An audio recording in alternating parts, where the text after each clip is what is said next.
be our goal and our guide. And all that we strive for as a human family, dignity and hope, progress and prosperity, depends on peace. But peace depends on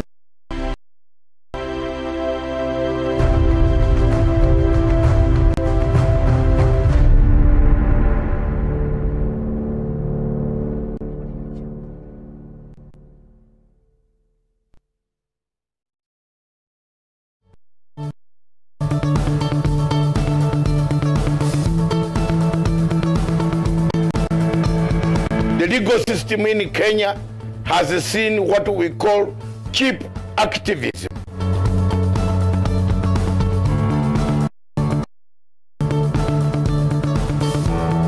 The judiciary is supposed to be the last temple of justice. The judges are supposed to be the last people who safeguard us from any form of ill treatment. The judiciary is supposed to help, but slowly and something is emerging in Kenya as far as the war of corruption is concerned. The judiciary seems to be playing a role of stagnating and even frustrating the international approaches of fighting. The judiciary in Kenya has sunk so low to the point that judges no longer speak with one voice. If you look at the rulings that have taken place in the last 6 to 7 months, you will wonder whether this court is under the guidance of the Chief Justice or what we could call uncoordinated troop movement of anybody making decisions, whatever decisions, whether they hurt the country, the security of the country, the security of the people of Kenya, whether they hurt the economy of this country. These judges have done it, and they have done it without looking back.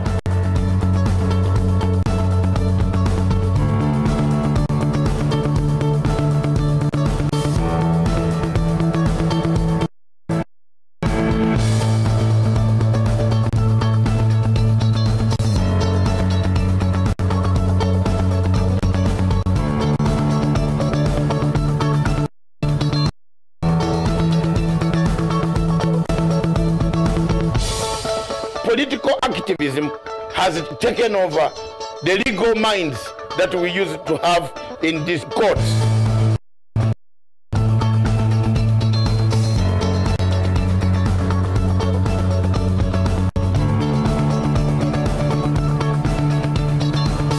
There is a need, therefore, for overhauling a system that can bring about good system that can help the government in the fight against corruption.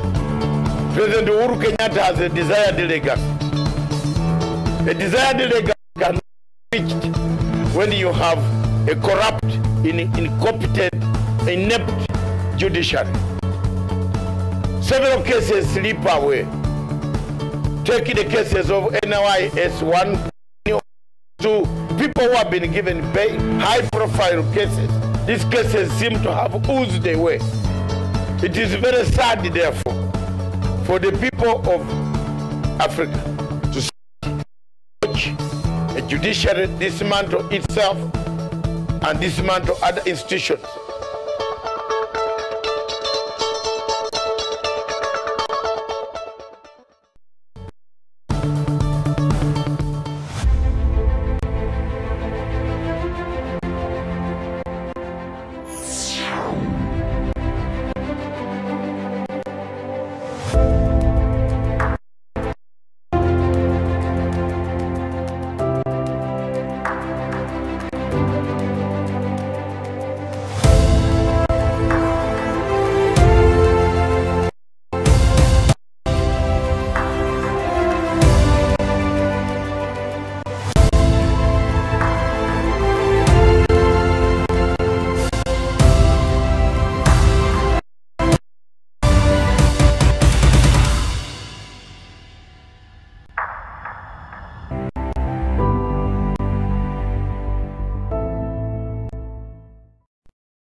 Good afternoon, Africans, wherever you are in the world, in the diaspora. Good afternoon, the world. Good afternoon, viewers in America, in Europe, United States of America, South America, in Venezuela. Good afternoon, or good morning, or whatever it is. Good evening. Those waking up south in the down under, Australia, New Zealand, China, Russia, Malaysia, Philippines. Good Sunday for you. Thank you very much. This is Punchline Africa TV. We want to bring to you the news of Africa, what ails Africa, news roundup on the African continent, and how we can find solutions for these problems that we have on the continent. Today's show is colored in very many categories. The first segment will be purely on Kenya. Several things have happened in Kenya where we are, including the judiciary in disarray, a broken judiciary that cannot even stand the test of times. And with me in the studio to break down all this is none other than, she's waiting until she should send a signal that I'm forgetting her, is none other than Miriam Ogutu. Good afternoon, Miriam. Somber. A somber weekend. Somber. Okay. Somber mood and a very, very, very good mood. You know what? Mm-hmm. When a teacher listens to students, mm-hmm.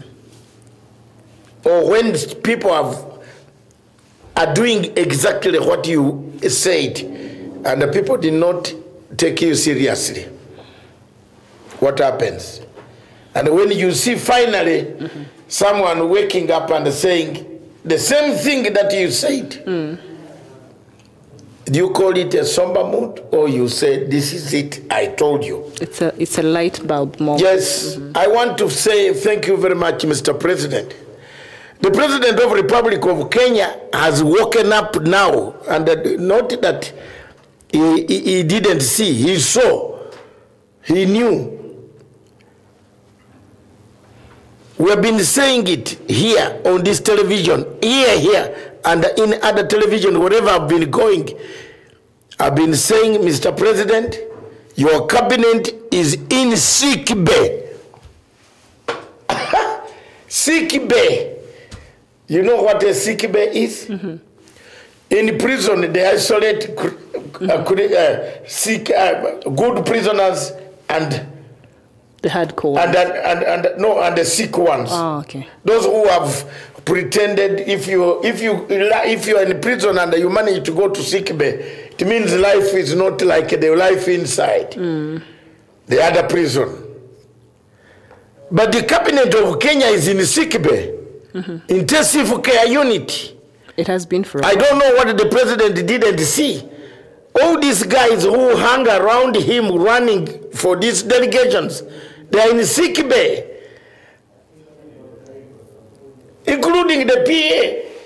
The PA of the president does not have a notebook. When I used to work for Obote, and you see when you talk to Jomo thinks you are the same, that we are together. We are not the same. Some of us might be refugees, but we have worked there before. A PA of the president works with a file. You are a personal assistant who writes what the president and the public is saying. Let me help President Uhuru Kenyatta to loudly, candidly, because some people fear to tell them. Mm-hmm. I will say it like I said it to Ocampo. Wachana. The PA is always running like a bodyguard. You are not a bodyguard of the president. Even you don't know how a gun is used. How can you be a bodyguard? Gwenda. He want to. Then the president has a problem. He comes, you know, people are making complaints. You are supposed to take note. And you remind your boss These people are letting down a Pan-African guy who works hard, who loves Africa. That's why some of us are not happy. But he can fire these people. Wait, we are coming now. That's what everybody, the millions of Kenyans are saying the same way you are saying. Yeah. Millions of Kenyans. You move with ministers have made these tourist engagements. Tourists. Kama nasikia anaenda some trip. Wanaanza kukorokota dollars. President, please. Wanakorokota madola. Bring me this, I'm leaving my flight, all this. Some of them don't know why they are leaving to go to a delegation. I watched this when the Americans were talking to the president. In the US, it didn't start yesterday. All the ministers of Kenya, none of them had a notebook. I think they go for bed and breakfast. Wake up and see that they are near the president. They don't work. Now, Mr. President, yourself, you have seen. Some of us who have studied political science to a level of international level in the world challenge me. I told you a long time ago there is a fatigue evaluation in the cabinet. Change the cabinet. I've been saying on TV, didn't you hear me? Fatigue. Even I did a full program of 2 hours here. Mr. President, fatigue imeshika. Hata kama unataka kufanya perestorika, hiyo ndio itakumaliza. Toa perestorika word from glass notes. Glass notes are already paint. Zinaanguka. If the ministry, if a minister cannot run a ministry, a parastato has eaten money under his watch. Can he write notes? Kiyungiri, chinjuri. What? Oh, wow. Yeah. Mr. President, Baba, some of us are just your friends. You didn't ask us to be your friends. We just loved you. We loved you, especially me. I liked you. Because of the African version. And in 2007, 2008, someone had smeared you mad. That's why I loved you even more. I stood by you, and I stood by your deputy. I did not know you. I did not know anybody. Not your deputy, not the Ocampo 6. There are those who talk about me all the time. I have not come back to talk back. But the moment I will talk back, some people will come back to senses. I came here, I did not look for money, neither did I sign contracts to defend. I defended Africa with passion. The people who have occupied these places, Mr. President, these are the same people who wanted you jailed. So you have brought people who wanted you jailed and given them the position, and then you think they will work for you. No, they want you to fail. Are you seeing the logic? Yeah, but at this point, I think I'll blame President Kenyatta for that. Wait, hold your horse. Yes. Miriam, hold your horse. He has a choice. The president has a choice either to sack these people. Yes, but he has a good heart. No. Now, it's not working. No, wait, Ma'am. I'm going to give you time. Let me bring my point first. I'm just tired of him lamenting all the time. He can't lament. We're tired. The president, people are tired of your lamentation. We're tired. Yes. People are tired. Yes, let me. You see, you can see one of them with here. She's not very happy. Yeah, he has powers. He can fire these people. You come back from this rally today from Windhoek, sack them. Exactly. And you get a new cabinet. This country will even be, you will win, you will be the most popular. Cancel everything, and deal with the menace called corruption. Funga watu. Wachana hii mambo ya cabinet nini nini. Nifunga watu mzee. I have seen 10 governments since 1978 collapse. And I've been part of them. I overthrew Lule. I overthrew Binais. We were also finally overthrown. We were caught. I'm telling you, this is how governments come to a collapse. And the president should not take it easy. When we brought Lule from Tanzania in 1978, 79, Lule said to Baganda, thank you very much. Meaning, whatever you were looking for, now we've got it. I am the Muganda president. Come! We overthrew him 68 days. Kwisha, Toa. This is what the revolution is. 1970, we put another Muganda called Binais. A very well-educated lawyer. A British educated. Do you know what he said? He also started bringing tribalism. He said, this is my umbrella. And I said, the seat is so sweet. Entebbe Woma. After 1 year and 2, we overthrew him. Take off. Go home. Revolutions. Look at this. I've had experience. Why I'm explaining this to Kenyans today and the world to hear is I have worked in this government. I know how a government is about to collapse. So people who think that I am their equal, I went to school when they were still in their mother's wombs. I did not even read Ogundipe. I don't know how it looks like. I read J.A. Bright.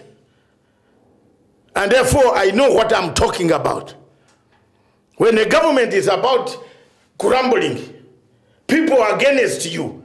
Someone has said Kenyans against the president. Someone has created apathy, state of apathy. You write something to defend Kenyatta, 1 minute. Some people come to insult you on your own wall. What have you done wrong? Nothing. Then while you are defending the president himself is not defending himself. That's what Miriam, what you are saying. We just want him to act and be the president. I give you time now. Yes, we don't even want him. We don't even want him to come here and start responding to some of these things because he's the head of state, and sometimes you have to be presidential. And I think that's what President Uhuru Kenyatta does. He is presidential and all that. But all this going all the way to Namibia to even talk about these things, his cabinet ministers, he sits with them in a meeting. They don't even take notes. That is embarrassing. And that they do this all the time, and he's never found a need to even address that in privacy. He has to go out there to even talk like that, looking so helpless, as if somebody needs to come in and clear the house for him. It's unacceptable. He is the president. These people, they work under him. He gave them the job. So if they're not performing and he feels they're not delivering and they're not helping him realize the promises and the agenda for and the promises he had for Kenyans, they're not in tune with that. He has the powers. He has the mandate. He can fire them and get a team that actually can help him realize his dreams and his goals that he has for Kenyans. So him going out there and lamenting all the times, I even saw it over just on social media. Kenyans are exhausted. He keeps saying, I'll fire you. It doesn't matter whether you're close or however close you are to me, I'll fire you. We're tired of the rhetoric, Mr. President. If you feel somebody is negating whatever you're trying to do for Kenyans and they're against that, and you've hired some of these people, crack the whip. We are tired of you lamenting as if you don't have the powers, and yet you can do something about it. You can do something about it, Mr. President. Fine. You can do something, Mr. President, and that something must be done now. Yes. People are fed up. I can't say I am one of your staunchest supporters. And we want him to succeed, because if President Uhuru Kenyatta succeeds, we want him to succeed. He cannot come back. You have since America, France, Dubai, where the president has been saying the same thing. Yet the ministry has money to put 2 officers and send a circular. They are busy gossiping. You know, there is a gossip trying to see who should not be doing this. They are busy talking about, you know, the case. Look at the case of Somalia. Where did we go wrong? Where did Kenya go wrong? In Somalia, we help a state to improve its security, and then we go wrong. Because some people have taken this ministry, and the ministry is selfishly. They own it. If you bring in a new idea, they call it stupid. They call you a stupid man. In fact, some of these ministers call me a very stupid man in Kenya. They say that stupid Ugandan. I'm not stupid now. They are the people who are letting down the president. Look at what they have done. So we need an international lobby groups to attack. You need to have an international activism. International activism. If it is, Mr. President, it is not there. During the ICC, we had an international activism. From 2010, some people did not even like me to be in the delegation anywhere. I used to go on my own, sail my logbook of my car, and go on my own to defend them. There is no international activism here. They are lying to you. Mm-hmm. They are lying. There is nothing there. We're in a Quagmire state. How can a small country without a commercial bank and without a central bank molest superpower of the Great Lakes region? Taking back the case. Who are these undermining the president? It is good he saw it himself. Hallelujah. And he said it publicly. The world was saying it's not Matanga. I didn't tell Jomo to walk without a notebook. A PA, you are a secretary. You are not a security guy. Come on. Wake up. Talker. And that's why sometimes... Get out and other people do this job. Mm-hmm. Some of us can do it without even money. And we arranged the president's diary very well. A PA, I was a PA of Obote. We know what it is. I've gone everywhere, North Korea, Cuba, tunakula hata ile wine ya nini? The wine with snakes. Some people think that we are just useless here. Tulianza mapema. We are soldiers. Get a soldier to be the PA. Exactly. And get a soldier. Get this civilian akae nyumbani. Uwezi kutembea bila kitabo. Unaembarrass president all the time. No. There is my friend, but I've said it. Those who can tell him. What will he do to me? Does he feed me? I think that's the problem. He's just blocking. You know what? These people annoy us who love Uhuru Kenyatta. We get annoyed. Mr. President, we are not talking because we are bad people or we want any money from you. I don't want. I have never come there for this tea. For this tea. You have never given me even coffee. Ruto has never given me coffee. He's there dishing money to the people who wanted him jailed. Even giving them helicopters. But I stood as an African. Time has come for me also to speak out. Imefinywa sana. Mimi sasa ndio iko kwa trench inapigana na watu wale wa corruption. I will die in the trench. How do you be a PA of the president and you fail to have a notebook? You are always looking this way, that way, sitting like you have gone for a wedding or a dowry ceremony. Even in a dowry ceremony, there is a notebook. Kwenda. a soldier there. Put a retired soldier to be a PA. Wachana hii civilians. Waende wafanye biashara. Mr. President, hakuna uko rafiki yetu, tutakwambia ya haki. Kama utaki, sawa. They are spoiling everything. They are gossiping, rumor.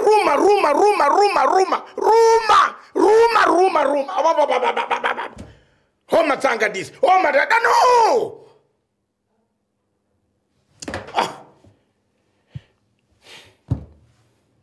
Enough is enough. You can't be a personal assistant. That annoyed me most. I don't care about ministers. But the personal assistant is a role that I played. We have worked with presidents before. I worked as a Mugabe's PR man. Wazungu wanted to kill me in London. But I yes, got a record in Scotland Yard, you'll see. Matanga was guarded by Scotland Yard because the Wazungu wanted to finish me. Out to a nationalist in London. I defeated them. But I stood, I could go to conferences and address. And say Mugabe is not bad. It is you people who have isolated Mugabe who have caused the problem. Today, isn't Britain saying we are sorry, we did a mistake. Mugabe is gone. They should have contained Mugabe and continue with them. So you cannot be a PA when your role is to eat food. Hey, what wanakula tu? President laments like that. On a national, the whole world is seeing the president of your country. Minister Kiyenjuri, all the time causing us chaos. Maize in the Rift Valley, hakuna petie. Ngine, all then you can call them 7 names.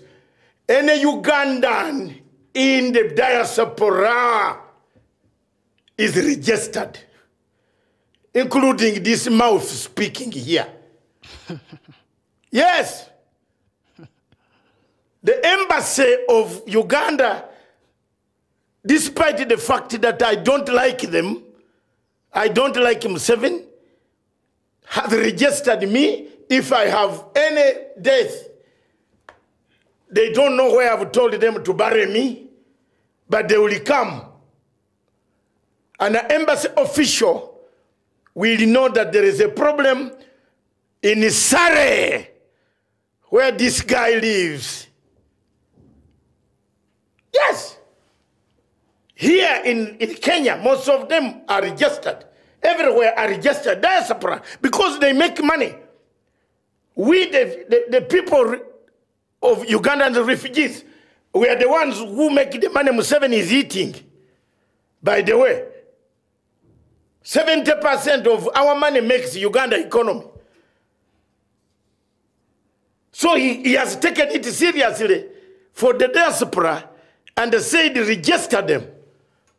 Kenya doesn't have any register of any diaspora person. Do you need a president to do that? I'm just asking kindly, Miriam, tell me. I know you are annoyed by you just want the president to do one thing, isn't it? I'm just tired of him lamenting. It's exhausting. There you are, tell them. Me, I've said my part. He's the head of civil servants. This morning, I was listening, I was praying with Bishop Kiuna. You went to the church? I pray, no. On television? I pray, no, I see, when he's, okay. When my friend Kiuna is preaching, okay. Or the wife, yeah. I just take everything aside and start praying with them. Okay. Do you know why? They have some sense of intellectualism, especially Kiuna. Yes. He delivers intellectual material. I saw where he was going. I wish he comes to me and I teach him more on divinity side. I saw where he was going. Mindset. change. Finally, Bishop Chiuna delivered what I wanted. Julius Caesar, the emperor of Rome, the Roman emperor, was told by the wife and the beggar, he said, beggars rarely die. And when they're about to die, those are the signs in the up there. But sir, those signs have been up there for a long time. Is it the clouds? They are called patterns. Okay.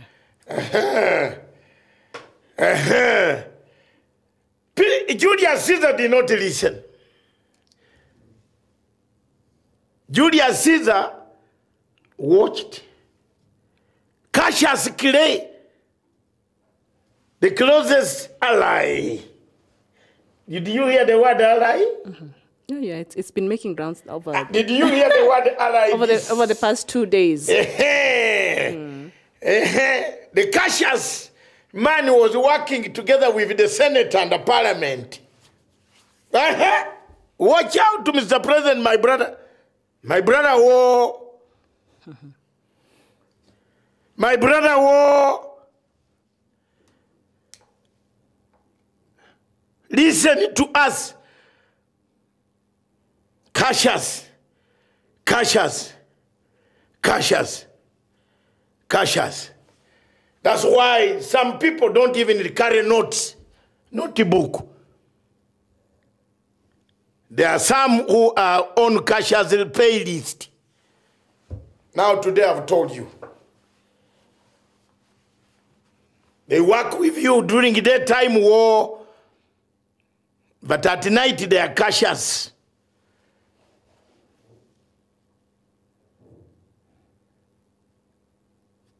If Kenyans don't tell you, me, I've said it.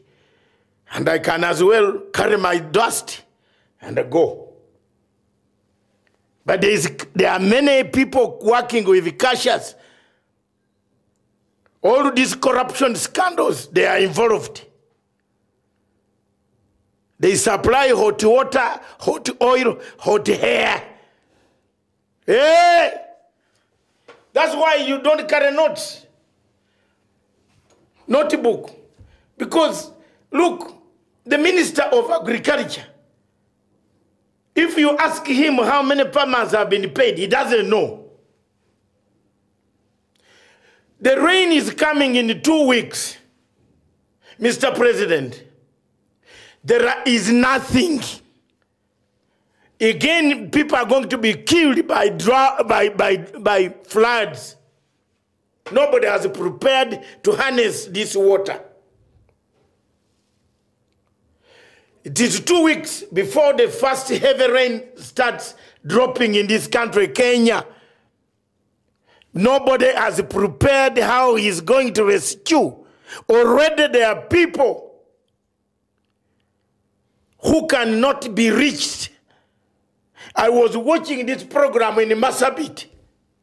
A woman and a man have walked for 60 miles to look for water.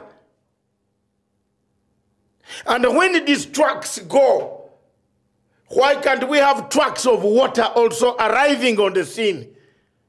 How do you give people maize, which has no, what do they do with maize? Omarwa. Honorable Omarwa, surely. Flour. What will they do with flour? Why don't you go along these lorries, also truck slowly with the water tanks? There are so many Kenyans who can offer their water tanks. They need a platoon or a battalion of soldiers to escort them. They will deliver this water for some time. How do you take people flour and oil when they don't have water? They have not even... Is this... What is this? What is this, surely? It's ridiculous. What is this that we got involved in?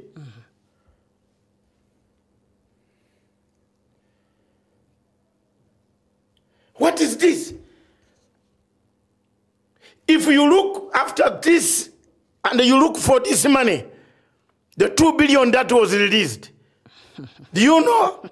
No, this time, Mr. President, it might not even have gone there.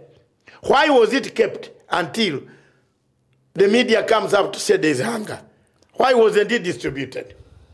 Very valid questions even Kenyans are asking out there.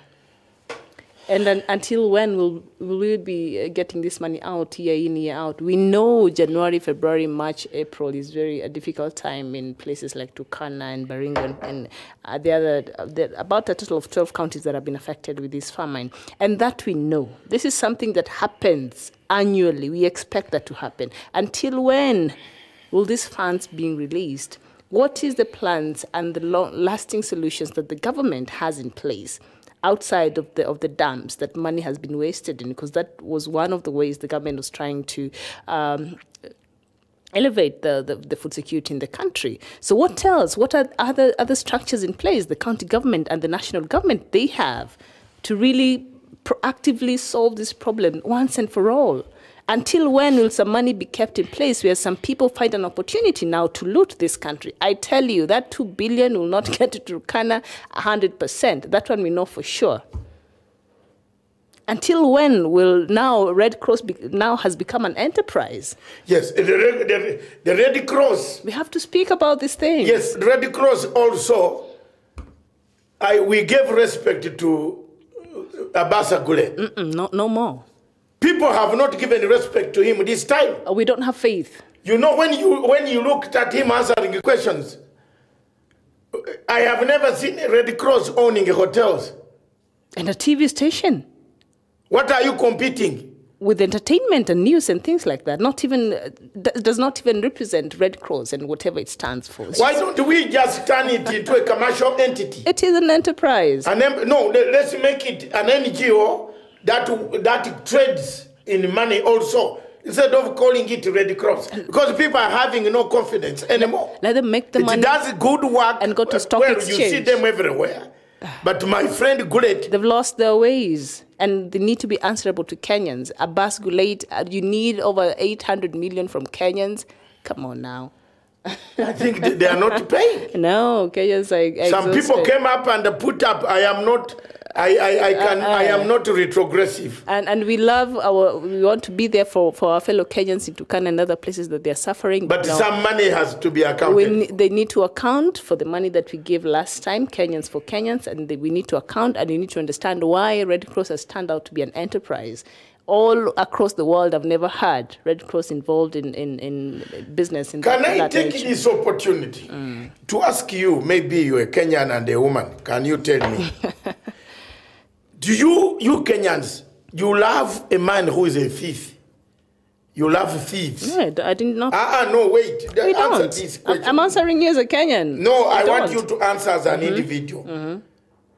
But now my research shows me that in Kenya here, when you steal and you are seen with 200 Range Rovers, everybody will praise you. Yeah, you voted in. So, you know what? Everybody will praise you. You know, we have the leaders if you come here... We voted for these people. So, yeah. Mama, and also stole those who have been caught even the mega scandals in this country. Have you seen when you come here to talk about, as you leave this studio, write the word corruption. Just write there. And on your Facebook, and leave it. Come back after 5 minutes. You are from that place of the lake. You know, you will see a certain section of people coming for you. They say, you say whom you want to say. You say you are attacking our man. Then you ask yourself, my people are not like that at this point. As Kidero, you carry your own cross. Yes. Adede, you carry your own cross. We did not benefit from the proceeds. If it was... So people from the other side of town, no. You carry your own cross. Odede was arrested with a fake box. Yes, which I did not benefit. So why would I sit here and No, but there was no Luo demonstration. No MP from the Luo land has come out to say, Odede, you're a thief. You are not, you have been victimized. They have, even the Prime Minister himself, former Prime Minister says, iyo yako. Because Odede was not stealing for anybody. Adede. But had it been... And Tom Agenda, who came out to defend Tom Agenda was put in jail. It is his fellow lawyers and clique of friends. A clique of them who fix cases. Who came and who came to Agenda. No woman came to demonstrate in Kisumu because Agenda has been taken. But we have a very bad culture in this country. When you mention the word corruption, they know the corrupt man. They know him. Look at the way I'm being insulted. I carried the biggest insult. Thank you. You are making me stronger. And even so, I think the minute we started to politicize the war against corruption, that's the point where we lost it, and we started to making it look like it's an ethical thing. It's an ethnical thing. There's no ethnicity when this person is stealing from KPLC. I suffered. I'm still paying those debts, those fake bills I was getting every day. And then another man from... Everybody suffered. So it has nothing to do with... That lawyer called Lumumba. No, not Lumumba. Tom is Mboya, the lawyer who took KPLC. Apollo Mboya. Apollo Mboya also never appear anywhere in court. We were also investigating how you made out of court settlement. How much money were you paid? How much? In fact, this week, you might also visit DCI. Because when you started the fire on Njoki, don't think there are no people who can't start. I have been told you are also on the radar. Because you also collected money from KPLC. How much out of the court settlement did you get? When I am still having a list, what you are talking about, do you know why I don't want anything to do with a bill in Kenya? People laugh at me when they see me buying 5,000 shillings top up. They laugh at me. Pay as you go. Everything in Kenya here, pay as you go. From my phone, my bill, my rent, pay my marketing. I go to the super to market myself. You know, some people have found me in the market with people carrying my basket. They have asked me, and I think Miriam has never seen me. I'm very courageous man. Buy my own food, pay as you go. I don't want those bills because Mboya will use me to go and negotiate and eat. The guy came up with a very nice case. Then later on he said, no, there is out of court settlement. And he has disappeared from the radar. You know, Apollo Mboya is no longer anywhere. He withdrew a case against the... He withdrew the case. So investigations are now, we want to know how much of out of court settlement he received. He's on the radar. Because of this Njoki case, he's on the radar. But also this... Because he's the one who took the... who went to bring Njoki. So yesterday, some lawyers were also drafting to know how much money he received from KPLC. But also, when I was reading through the Njoki Ndungu story, I think, yeah, she said that she wants her case to be taken up by the DCI, which is good, and to be probed by the DCI. And as much as there could be some politics in play in terms of 2022 succession, I think that we should not over-politicize the process. Maybe we should just let the law take its course. And I think it's a good move by Njoki Ndungu suggesting the DCI. No, she has agreed on both. Yes, she has. As the JSC is investigating her, she wants the DCI also to come in because some of the criminal utterances that have been attributed to her are criminal. Yes. And someone has criminalized her name. Someone criminalized Jackton Ojwanga's name. I'm telling you the truth. And the play in that court, now we are on the judiciary. We have left Mr. Jomo Gachaka alone. And his notebook. But that's the problem with nepotism. Get somebody who actually can do the job, who's qualified. Job. Yes, that's the truth. Get a soldier. Who is qualified. Get a soldier, retired Lieutenant Colonel. Yes, let's just continue the judiciary. Uhuru Kenyatta, come on. Yes, for I am here, I can do that job. Yes, the president does not need to choose a Kenyan to be a PA. No, there are many qualified Kenyans. He can get one. No, he doesn't. On top of the qualified Kenyans, he does not need a Kenyan to be a PA. Yes. He has a right to get a personal assistant of his own. Who is qualified. Who is qualified. Exactly. Who knows the politics, who knows what is supposed to be done. Exactly. Who can move with him on. You can't move all the way 10,000 miles up to Wolsbay. The Blue Sands. Then you without notebook. What the hell is this? But you get what you ask for, so that's what bring in man. That's what he wanted. That's what he got. Now let's go to the judiciary in Kenya. Yes. I want to reveal to you what is happening there. The judiciary in Kenya is being muzzled by a clique of 2 to 3 people. Maraga knows very well that he is gone. Kwisha. Maraga. But Maraga is a very tactful man. He has a petition against him.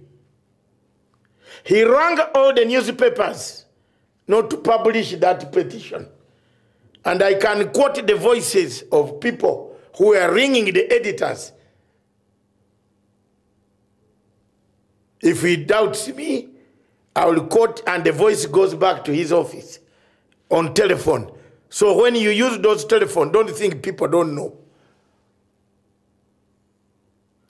Authorized, they said they shouldn't print anything to do with Maraga petition. Does Kenya, do Kenyans know that Maraga is also under petition? Yeah, but I think then why is he writing a letter to? They did that on Friday. I think they printed one of the newspapers carried that. After crying here, you know, after we exposed them here, you remember that week we said, where is the headline? No headline. It was inside one of the papers. They put, to hide it here. Kenyans, you think when Kenyans sit down, it's only Bazungu who can sit down in a toilet and read the whole newspaper. And you think he has gone to the toilet to do some other job. Yet he's reading a newspaper. And for you, if you are pissed off or pressed, you better look for a next toilet. When a Mzungu enters a toilet with a newspaper, you run to another one.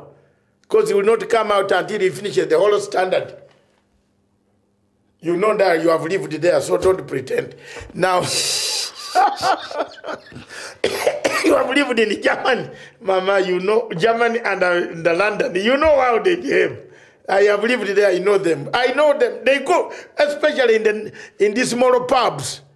Our pubs where we go for a drink like a Sunday. They go in the toilet and you are pressed.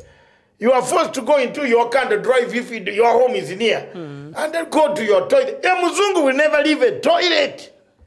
Because he has time to read all this, then he goes to the sports page.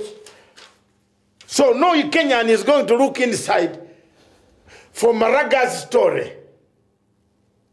Why did the editors refuse to put Chief Justice petitioned with his picture here? That's another strand where President Uhuru Kenyatta is not in control. You know, for President Uhuru Kenyatta to be seen, to bring back the dignity that people, the love people have, which is still there, he has to crack first. If we hear Maraga go, if Maraga leaves tomorrow, You think it will solve Jubilee's, Yes. This country's problem? Yes. Really? Can I tell you why? Why?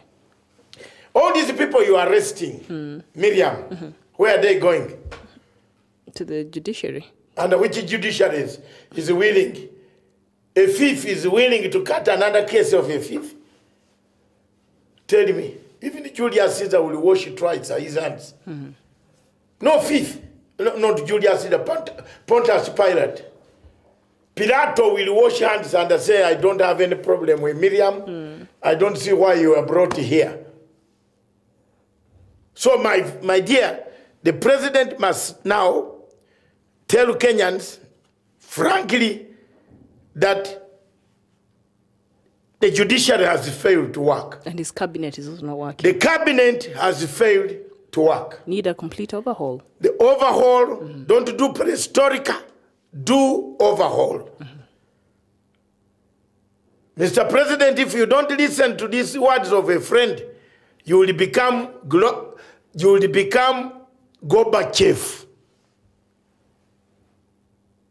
Yeltsin will come on a tank. It might not be a tank, but it will be a parliamentary coup. Parliament is just too compromised. Yes, already Cassius and Mr. Cassius and Brutus, they have worked in the Parliament and the Senate. Do you know what they are even saying? That BPI, that where are you going to take it? Can you believe that? So, you better reorganize ourselves, Mr. President. I know someone is recording this for you. You are not here yet. My brother, they have already said, where will you take the BBI? That BBI is with you and Raila. That's what they have said. And I've got to tell the president, because if we don't tell it now, after wasting all these taxpayers' money rounding the whole country, a cross-section of people have already schemed to throw that thing in a week.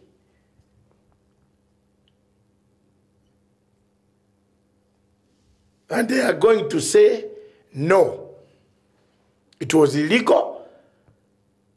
They said it was not anchored on law, and technically put dirty handshake in chaos. The fight is against President Uhuru Kenyatta and Raila Amolo Odinga. So, Mzee Raila Amolo Odinga, you are in the country watching. You have taken a step to shake hands with the younger brother of yours. You and I, we have been in politics much earlier. You are older than me in politics. I follow you. I'm 63. You are 73. Help this man. Because they have fixed, the team of Machiavelli has fixed him. That even the BBI you are doing, they have crafted to throw it out. So what Wako and Haji Yusuf is doing is going to come nil. They are plotted. Have you seen how bad the situation is? So when it comes to the judiciary, you know what they have done to the judiciary. They have told Maraga, don't go yet. Stick there. If there is a crisis that erupts in the executive, we shall refuse the speaker. We shall ask you. But why would Maraga go? Why would Maraga go, really? No, they're asking. His term ends in 2 years.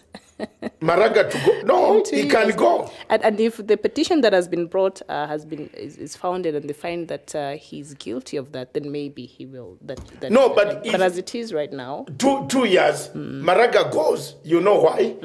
Even if Maraga doesn't go, yes, 6 people are already gone. yes, it's just a matter 5. of time.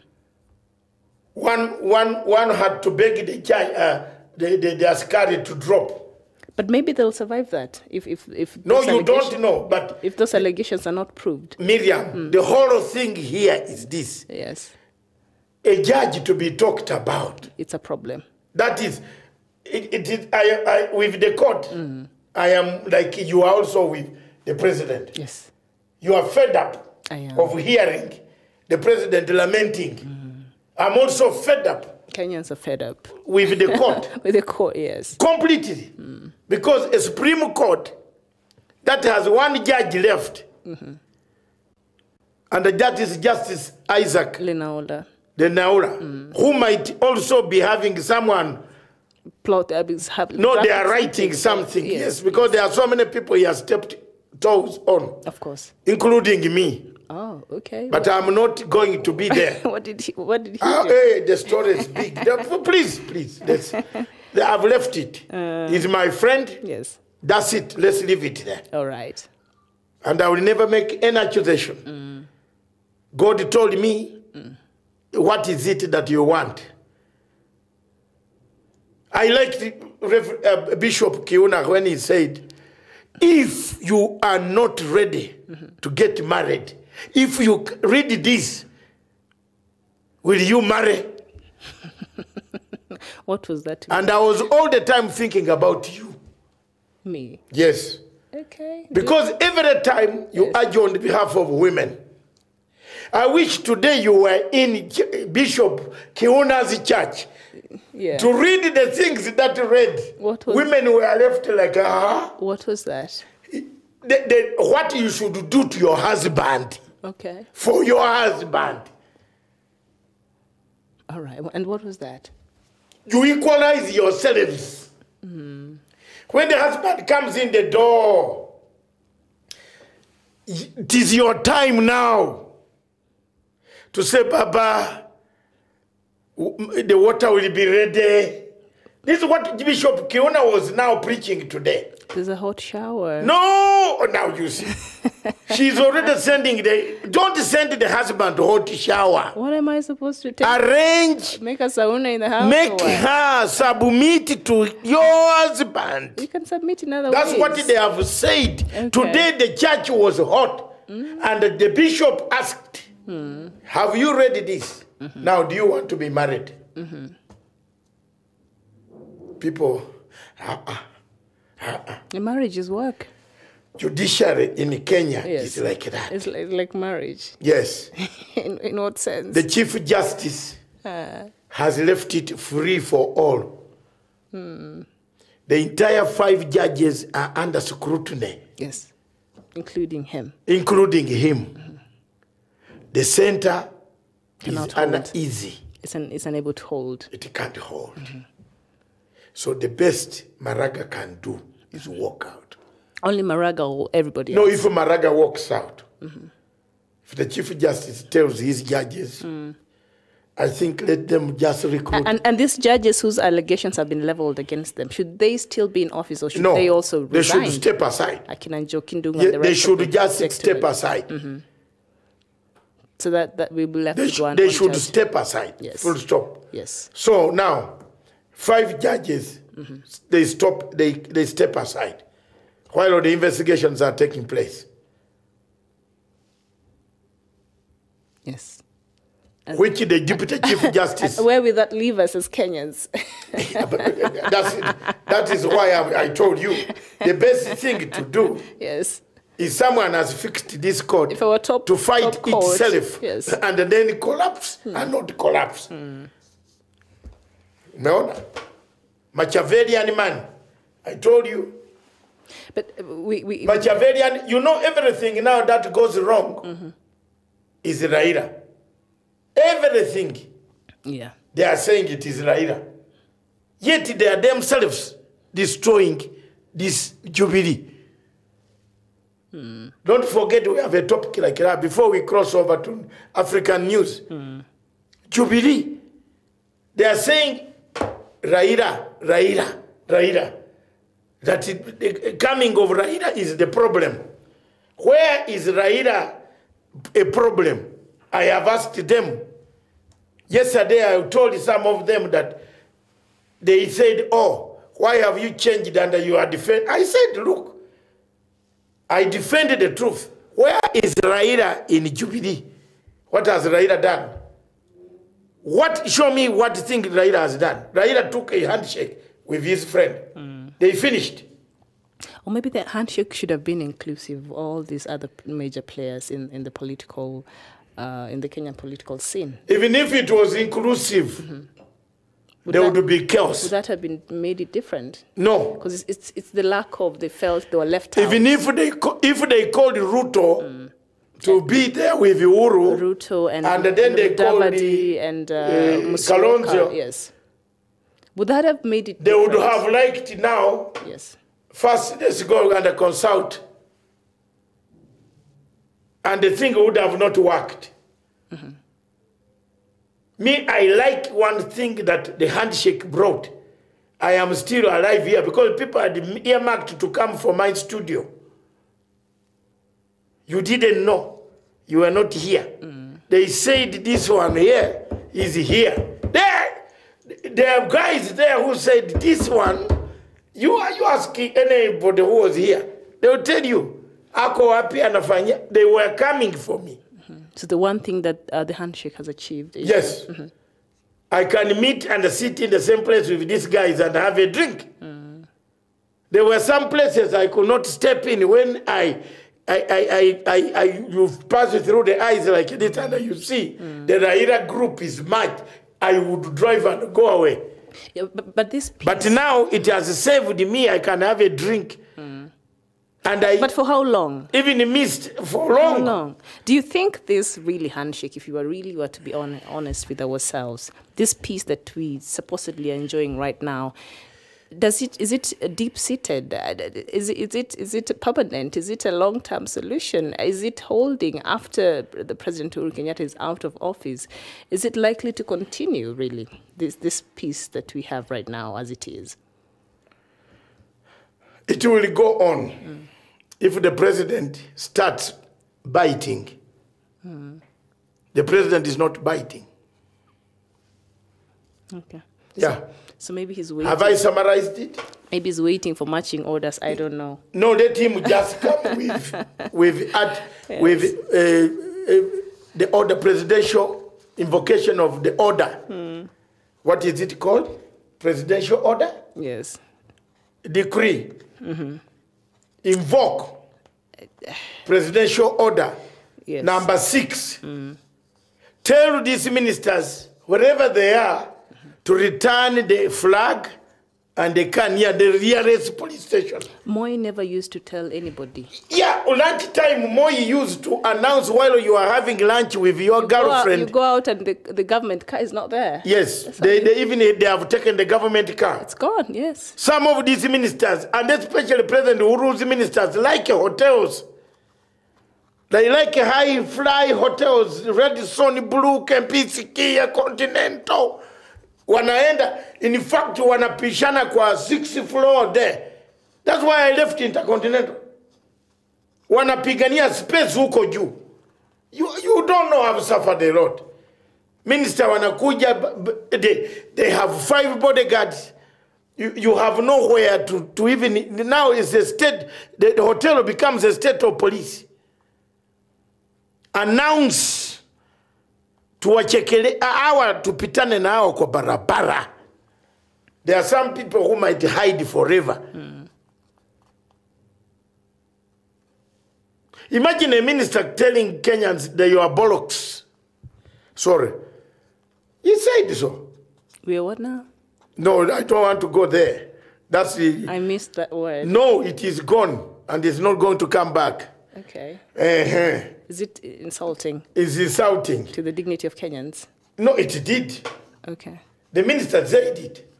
You remember the Minister of Tourism? What did he say? Balala. What did he say? He told us to go to hell. To hell? It is equivalent to somebody in America, in Irish. But President Uhuru Kenyatta still chose to keep him. Yes. So, yeah. It doesn't care. After our animals, which bring us a lot of money. Yes. Yes. So. And here we are giving him even another budget of 460 million to do the seafront. And he still has a case of kickbacks, I think, going. We don't. There are so many. The DCA is investigating the Minister of Tourism, Honorable Najib Balala, I think. Yes. Remember a few months ago. Yeah. So. Uhuru's cabinet, President Uhuru's cabinet, and people that are working under him, that are undermining. What is for sure is that they're working overtime, and the Big Four will remain a mirage. That is for sure. You are saying you big what? The Agenda 4 will remain a mirage. As long as it keeps these people, as long as these people are still there. Mama, before we take a break, you have brought a good one. The Big Four will remain a mirage. As long as he still has these people. The Big Four is a mirage. He will not even achieve one. It's going to be a mirage. In fact, what some of us, we are going to say our words on this platform. If I were President Uhuru Kenyatta, the thing that I should concentrate on now is today is March. We have 9 months. In the next 9 months, arrest, charge, sack. Arrest, charge, sack. Convict. Yeah. Don't tell Kenyans about the Big Four now. I don't think, there is no Kenyan who understands the Big Four. Agenda 4. When I watched a chairman of the budget committee called Ichungwa, Kimani Ichungwa, the MP4, because he thinks he was unopposed. And he used Uhuru Kenyatta's back to ride on Uhuru Kenyatta to be unopposed. 2022, brother, you might not be there. So what was he saying? You know, Kimani Ichungwa was castigating our Raila Amolo Odinga. Yet this is the man, every function. You know, this guy has a debt with me. He failed to pay a meal in The Hague. You paid for his meal? Yes! See, you tender. And he had, no, but I tell you the truth. You tender him and then unaenda zako and then God will pay. Anasema anaenda Turkey anarudi. He paid forward. Turkey. He failed to pay I had to cough my little money. You did good. I did not know. It's good to do good sometimes. No. With Alice Nganga. 2 of them. Then came Waititu who sat on the table. The bill was... 3 of them. Was 400 euros. But you're Dr. Matanga. Yes, but why should I pay for them? They had allowance. And then they were supporting. You see, today they are the people eating. Eh? So we should join the eating bandwagon. They are the people eating. So when I saw him talking, I have been looking. He said, I will see you in Nairobi. Up to now, Petier. Please see him. Now he's with guns. You know, whenever you see him, he's in a helicopter. How can you catch him? He never paid that bill. In Parliament. And Alice Nganga, I don't know where she has gone. She was a witness. Okay. I fed 2 men, able men. You fed 2 able men. You're very generous. Which is good. And they refused to. This is a man, a refugee who had even, borrowed that money to be able to travel to The Hague to defend. 68. Article 68, Rule 68. So that it doesn't catch the deputy president. And yet they told me never to go there. The deputy president told people that I should not be seen in here. I went with my own. The money they took was Gunjiri Wambugu, who could not even get an accreditation card. So you went to Let's help. tell Kenyans. So you went to help at your own volition. Yeah, because I've been helping. So once you've done that, that's it. Then that is not a problem. But it's for someone to injure me. Yes. And eating the food, leave a bill for me saying he's coming back. He's going to Turkey for business. He will come back. So we have at least 3 people we need to get your money from. We need the Republic of South Sudan, our Ugandan government, and now What do you think? we need a debt collector on your behalf. We need this money. You are enjoying me instead of being sympathetic. Actually, we are trying to find a solution for this. This is a very serious matter. For this problem. And when I see the MP Pajua, now he didn't even contribute to the 400 euros. I still have the receipt here. You kept evidence? Yes, I keep everything. Okay. I lost my money, and they ate very good, very big food. Waititu came and sat and ate. I'm so sorry. I'm very sympathetic. You didn't know what was happening. Waititu was going to ask the chief prosecutor for an appointment. Yet the chief prosecutor is looking for Waititu. Then I told him, this is the money, get into a taxi and get out of here. Abdisamad, yes. The money from ICC, that is the debt Ugandan government owe him. So we don't want to get into that. You remember Friday? The other Friday. Let's leave that. Yes. So as we think about in ways we're going to really recover some of I cannot recover. This is gone. No, we need to recover that. This one is a smaller one. We need to recover that. But what is annoying me is I did all this because I thought this man is very good. But now I've found out he's the one destroying President Uhuru Kenyatta. But the politicians, that's what they do. There's no loyalty. He's now telling, today he was speaking like... Politicians are self-serving, really. You don't, loyalty does not, as long as it's serving them at that moment, that's it. That's what politicians do, really. Yes. So as we ponder about that, how about we jump to some African news? And how do you jump and leave trouble? Let's jump now if you want. Let's jump. Time has, it is past. I think our viewers... 23 minutes past. A bit 14 minutes past. We have 40 minutes. We have about... To finish in time. 45, yes. Since my co-presenter... Yes. We'll find a way to recover that. Has some other activities to conduct this afternoon. No, I did. Yesterday was my birthday. Yeah. So. Viewers, you know there is one thing on planet Earth. Yes. Friendship. And another one is called knowing each other. Okay. Sour. It's very bad. I'm angered. In fact, if you had told me about this, I would have left you to run the show alone. When? How on earth? But it was yesterday on Saturday. But how? I think I mentioned it a week ago. I thought I am a friend. I thought you noted down. You did not? So I'm the one who should be mad. Don't be turning the tables on me right now. I'm the one who should be mad. Do you accept some belated flowers? Of course, as long as they're fresh. But let's go. Haki ya Mungu. No. Even if it means only buying eggs. Eggs. I love eggs. Buying eggs for you, Miriam. I did not know. It's okay. Happy birthday to you, belated mama. In fact, I need a song.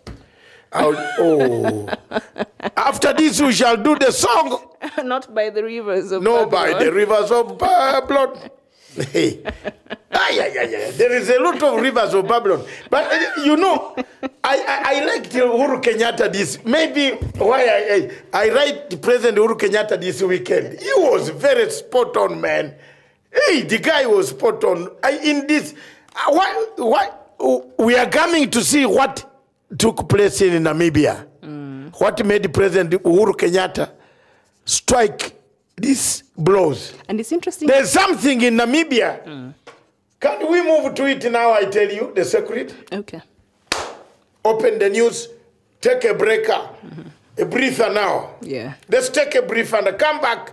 We shall extend by 20 minutes at 4:30. And maybe you have an answer as to why the president hasn't talked about anything to do with what the current hunger that some parts of the country are experiencing.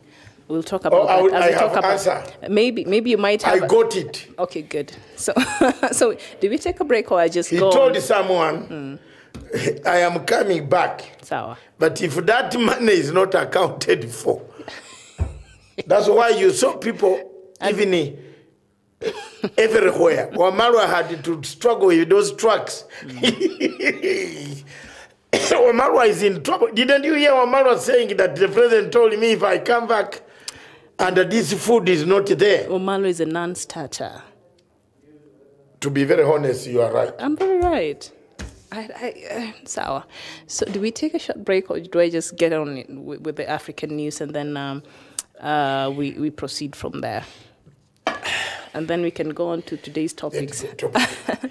All right, so let's take a very short break and then don't go too far. I'll be coming back with the latest African news from the continent, what is happening, and then we'll get to the topics that we have lined up for you today, which is Namibia, 29 years on. Namibia just celebrated its 29th Independence Day on the 21st of March. What's next? And then Nigeria, human rights violations continue, and Cameroon, the world now is shifting towards helping Cameroon, especially the Ambazonian region, and Uganda 2021 heat begins, and as well as Britain, the new word on the block right now, Article 50 revocation. Will break that down for you, so please don't go too far. Africa Showdown, we'll be right back. We call for a non-violent revolution. We call for a non-violent protest. We call for a non-violent march. This is what we are demonstrating to the world, and we have resisted Mr. Biya's army of occupation in our land, but this is a moment that we must continue to stand firm. Of this nation.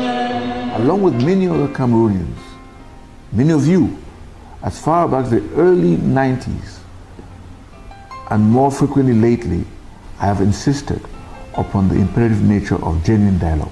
Unfortunately, the government's solution has been cosmetic reforms and repression. Teachers, lawyers who raised legitimate concerns were either arrested or forced into exile. Doctors, important people in our society who asked for genuine dialogue, were met with punitive transfers and humiliation. It is regrettable that the government hasn't learned from the past. We are Ambazonans. We don't need anything again. The only solution to the matter is let the government solve this problem by giving our independent freedom. We have a territory of our own. We recognize international boundaries. We have a language. We have a culture. We have our own laws. We have everything that is required by international standards to be a people and a nation and a state. The UN must give us this right. We as a people, we have the right to self-determination, and we are determined to go our separate ways. The people of the Southern Cameroons have suffered under the brutal regime of the annexationists, La République du Cameroun. We have suffered for 56 years, and we finally decided that enough is enough. I think dialogue is the main solution, because the use of military has never been a solution to a problem concerning this kind of issues. So the government of Cameroon has to dialogue with the Anglophone regions to come to a compromise and let this problem be solved.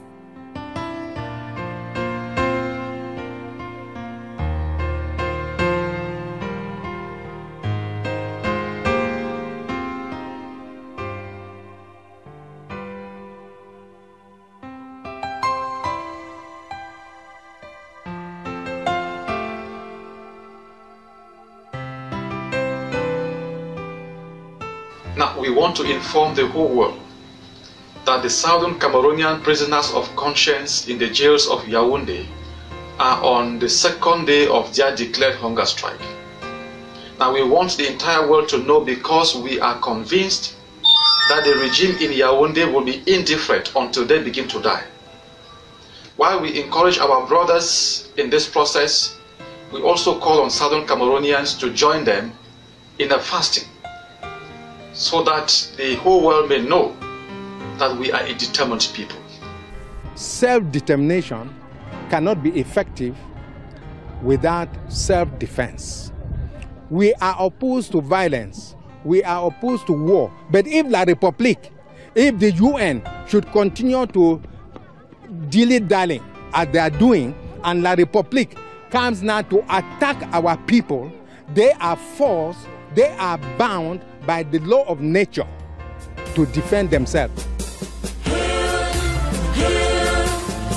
this land of glory, we the Ambazonians pledge our loyalty. Thank you very much, viewers. Welcome back to our second part and the final part. That is the part of looking at all African news. We have dedicated the first part to the Kenyan people.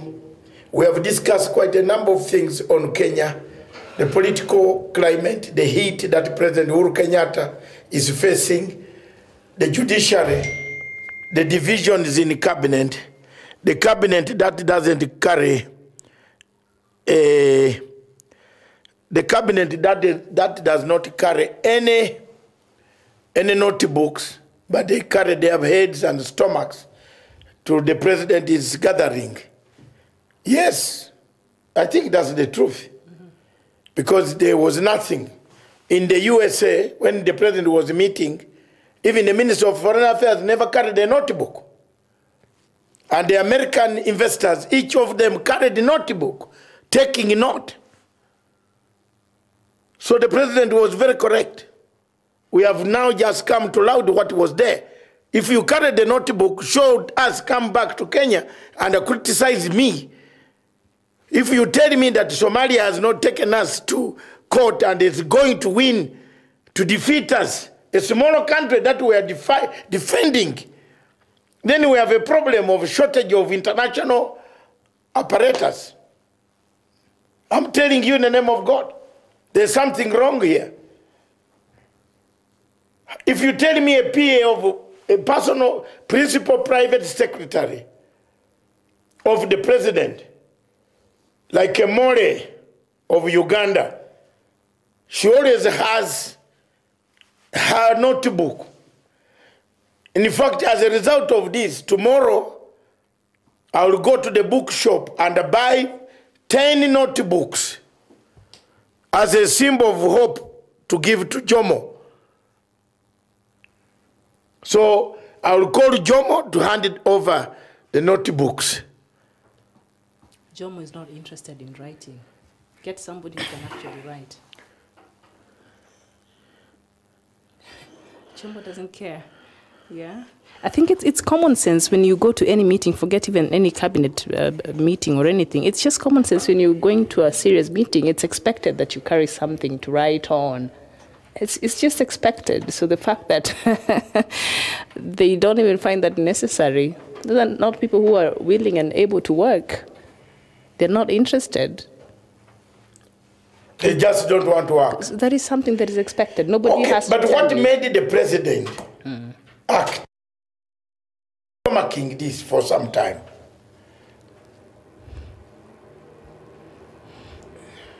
It's okay.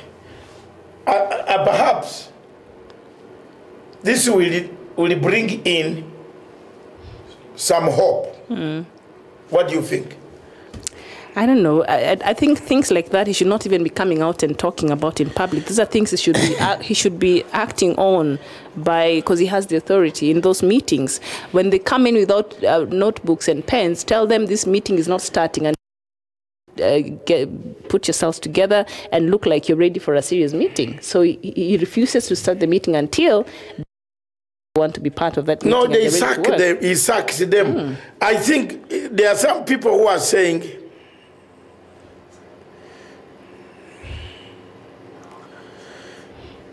there are some people who are saying the president acted badly. Can you also suggest how the president would have acted? acted badly by going there to talk about it like that? Yes, he was talking to Kenyans. That is terrible. Kenyans don't need to hear that. I'm a Kenyan. I don't want to hear that. If they appear in that meeting and they're not ready, do not start the meeting until they appear to be ready. What do you mean? You're the head of state. But I think he wanted to embarrass them. And then what? You know when you have... He's just showing how he's not in control of this cabinet. Don't be harsh. I'm just saying, we're tired. On my friend. I love President Uhuru Kenyatta, and I want him to succeed, because if he succeeds as the president of this country, I know I have a better future. I know I have a better tomorrow. So I'm rooting for him. I really want him to succeed. And I think the Agenda 4 is a very wonderful plan for this country. But when he has people that are supposed to be working to help him achieve goals that are going to better my life as a Kenyan, and these people are not very serious about my future as a Kenyan, and he still insists on keeping them there, then as a Kenyan, I have a problem with that. Let him get people who can work for me as a Kenyan. I think you have a point. Yes. You have a very serious point there. Thank you. Now, let's come back to part number 2. Yes. Do you have any news in Africa? Yes, very short news. The things that are happening in Africa this afternoon, and we start with Somalia, where a judge in the self-declared Republic of Somaliland has sentenced a disabled woman who had accused a man of rape to be flogged 100 times. Her perpetrator has been sentenced to death by stoning. And in South Africa, former South African President Jacob Zuma has waded in the national debate on how to deal with the crippling interruption of electricity in the country. A state-owned popular power utility company Eskom was waded into the national has been implementing daily power cuts designed to prevent a total collapse of the overstretched electricity grid. Mr. Zuma told local news that a controversial nuclear deal with Russia that he fronted when he was in office could have averted the current crisis. And we go to the Democratic Republic of Congo, where the United States Department of Treasury has issued new sanctions against 3 officials of the DRC Electoral Commission, Cheney. These sanctions relate to the 2-year delay in holding general elections originally scheduled in 2016. It comes a month after a visa ban was announced against the same officials and the other high-profile members of former President Joseph Kabila's government. And in Cameroon, authorities in Cameroon say kidnappers have released an entire football team that was kidnapped on Wednesday. They say some of the footballers were tortured. A ransom is reported to have been paid for their release. The government blames Anglophone separatists for the abduction of the team, which played for the University of Boer. And in Chad, security forces in Chad say at least 23 soldiers have been killed by Boko Haram jihadists, one of the deadliest such attacks in the country. The attack occurred in Dangdala near Lake Chad, an area where Boko Haram is very active. And in Somalia, authorities secured the site of an attack after 5 people were killed, including a deputy minister, when Al-Shabaab militants stormed government buildings in the capital, Mogadishu. And we end with Rwanda, where judicial authorities on Friday sentenced 13 people to 5 years and 2 others to 10 years in jail after convicting them of belonging to extremist groups, including Al-Shabaab and Islamic State, and providing them with support. So that is just the latest from the continent this afternoon. And in case there's something out there that is happening wherever you're watching us from in one of these African countries, please share with us, and we'll be happy to share with the rest of our viewers. I am Miriam Ogutu. Good afternoon. Good afternoon, Miriam Ogutu, and good afternoon, viewers. Wherever you are, let me start with country. We are going to look at country number 1, Namibia. Country number 2, Nigeria. Country number 3, Cameroon. Country number 4, Uganda. Country number 5, Great Britain. And Great Britain, we shall start with what is going on, and I will explain to you what it means, because most of my viewers, the Kenyans and other people on the platform, seem not to know what is taking place in Britain, what it is, Brexit, what is it, how can we revoke, what is Article 50. I'm going to come nicely over this. All right. I'm an expert, and above all, I am in the group called United Kingdom Social Media Network. It has over 9.7 million viewers.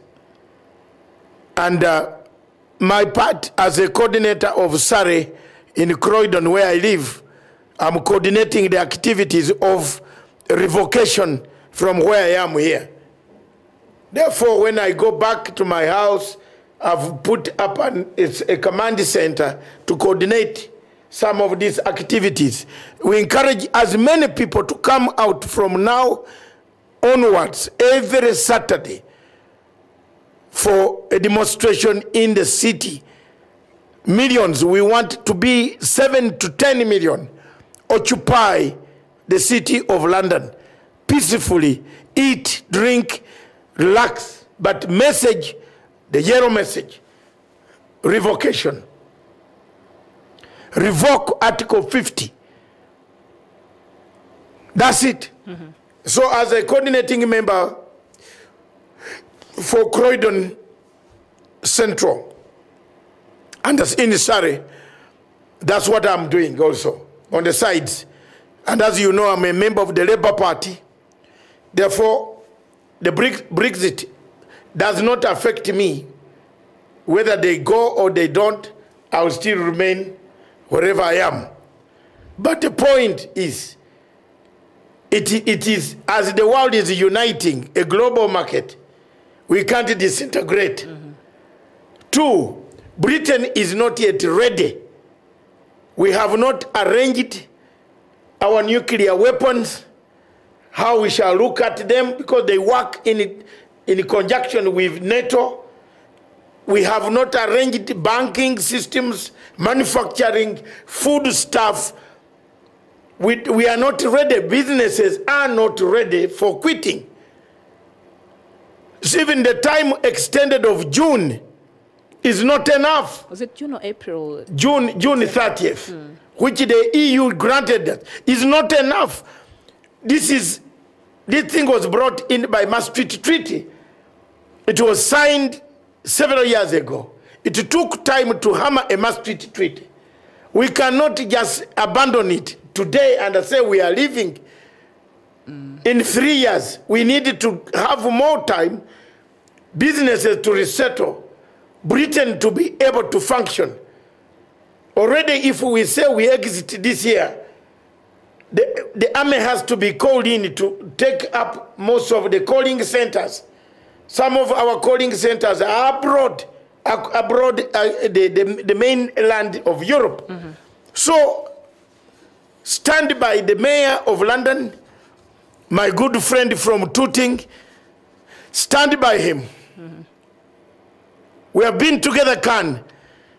And again, together, we started campaigning in Streatham and other areas together a long time ago as Labour people. And more so as refugees. So stand firm and don't be told lies. We shall revoke. We want. The same parliament must return the law.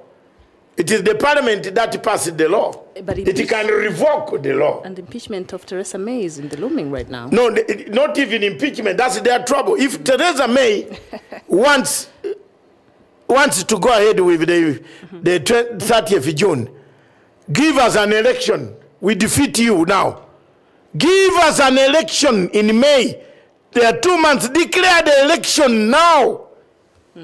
And one of our viewers here wants to know what is Article 50 and what it implies. Well, in a very nutshell, the exit clause within the Lisbon Treaty, the terms of which from the constitutional basis of the European Union, a member state must invoke the treaty before it can formally legally leave the bloc. The UK triggered Article 50 of the 29th March 2017, becoming the first EU member to do so. So that is the article you trigger when you want to leave. And right now there's somebody who is running a campaign saying we want to revoke the Article 50. So there it is. So we will talk about that in detail towards the end of the show, which is our last topic. Article. This was an article that was hammered in Lisbon, Portugal. Yes. That any country that feels can trigger that article and withdraw after thorough consultation and agreement.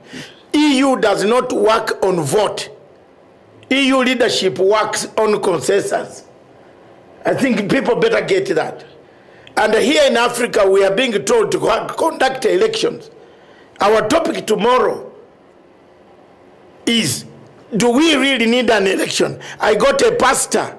But EU is the equivalent of... I got a pastor from Ghana. Have you heard the pastor from Ghana? There is a very senior bishop in Ghana who has come with the same way, a good thing, that all these Raila, Court Secretary General, Uhuru, Nani, they all come together. And amongst them, church, whoever comes, we now sit down in a hall and choose who can lead us.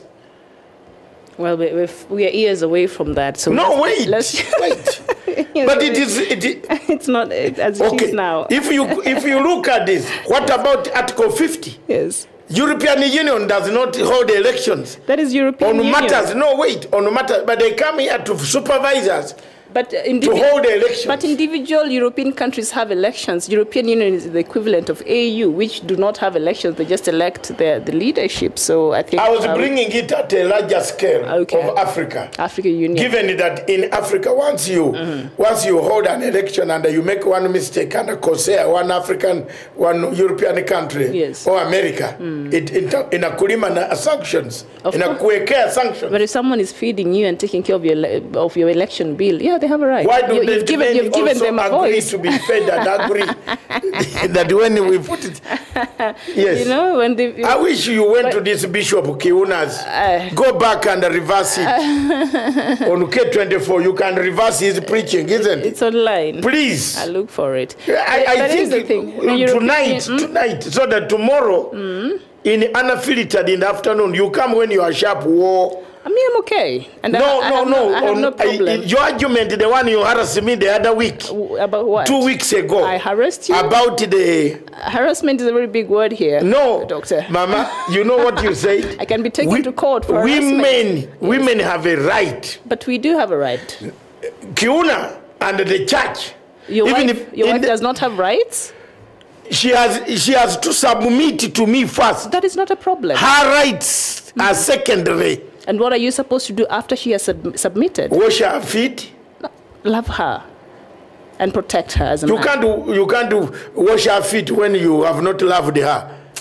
Nana nakwambia.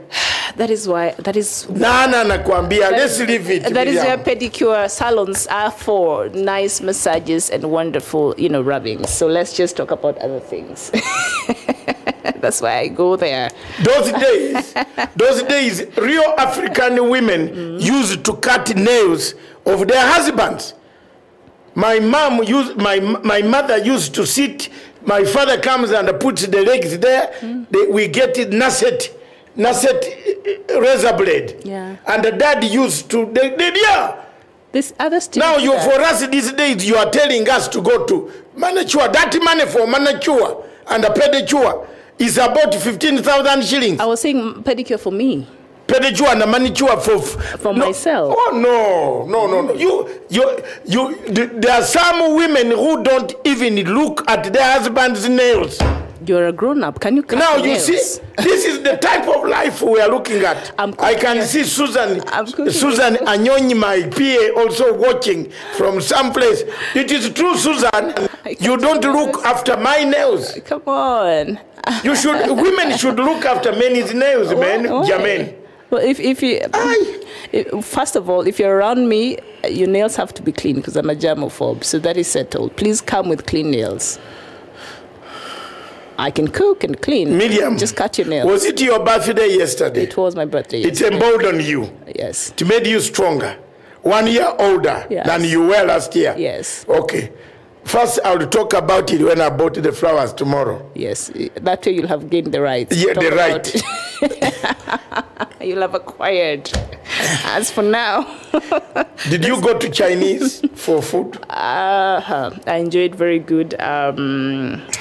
Never mind. Tell us. No, it's okay. Did the Muse take you out for a nice meal? I had a wonderful dinner, showered with a lot of love, and that's it. So let's talk about Namibia, 29 years on. Namibia, 29 years still struggles with quite a myriad of problems.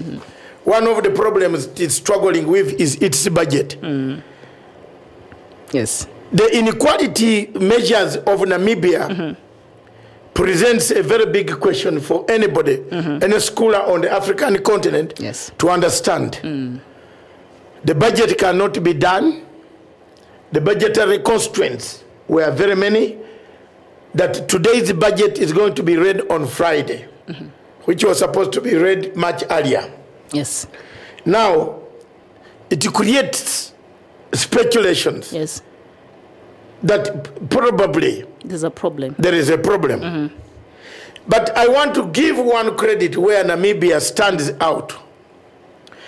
I have been in Windhoek in Namibia. I used to go there as a senior consultant for a certain bank. As a security analyst, actually a risk analysis officer, director of a certain bank, where I could check. I was given a contract that is 2,000 something there to 8, to 9, to 11, to 10. I used to go there recently. I was a risk assessment officer, of the bank. International risk assessment. The values, what can we do, especially when it wants to take its customers from Britain. And I could deploy Dr. Machate and others to look for this information.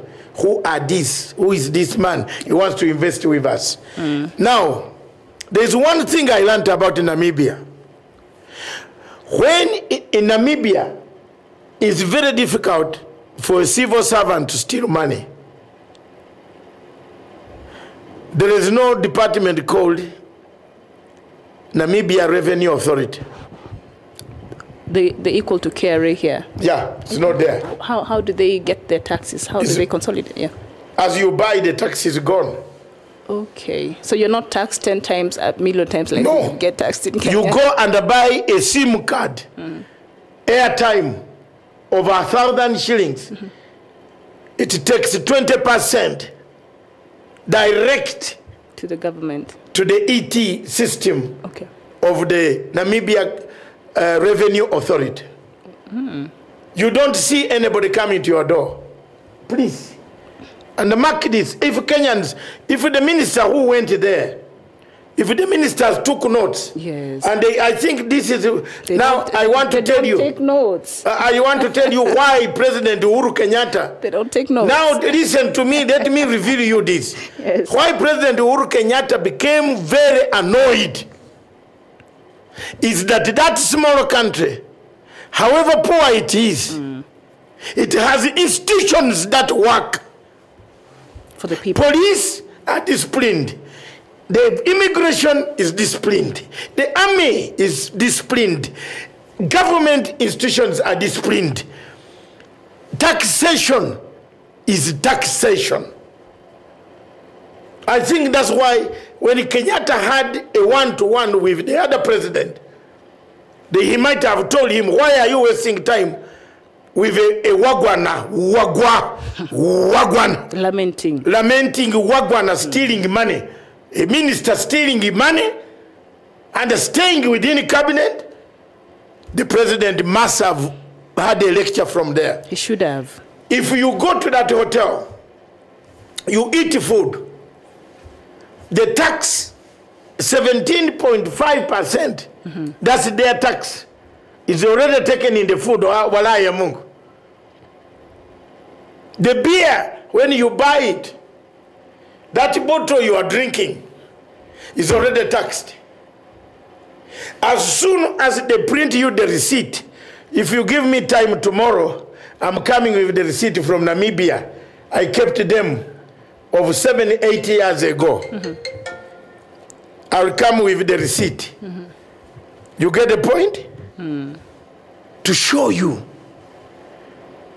that as I leave the hotel, everything was taxed. Even the bottle of beer I was taking, the money was already. That machine is linked to Namibia Revenue Authority. But I think we also do the same here. No! Where? They tax. We eat, it's taxed. You buy stuff, the ones that you see down here? The supermarkets, it's taxed. Yes, it is. Where is it linked to where? KRA. To where? Those machines, some of them are blocked there within you. The ETR machine. Yes.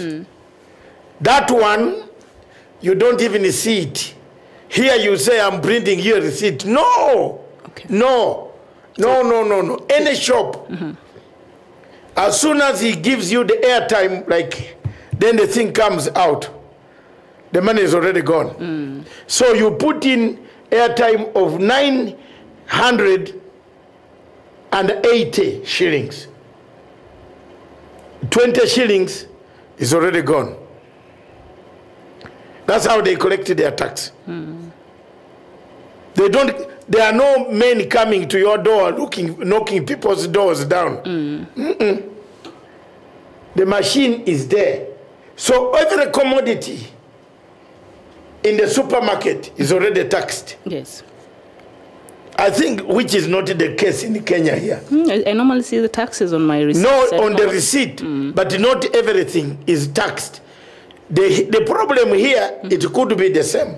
But as soon as it finally comes to declaration there, it does not reach the intended destination. Okay. The question with this one, the one in Namibia goes straight, and you receive on your phone. The phone says, thank you very much for paying 17.5% of your airtime you are using. Adios. Well, that's very efficient. It comes here. If you are using a credit card, it would say, thank you very much for paying for Safari Club Hotel. Safari Club Hotel. Of course. Give me 5. That's where they were issuing. No, give me 5. Do you remember the CCTV camera? I slept there. That's where I slept every time when I... Do you remember the judge and who was being given something on the parking lot? Yes. That is where my mind went when you mentioned Safari. But anyway, yeah. So you slept there, and then what happened? Several times. Okay. Not only once, Miriam.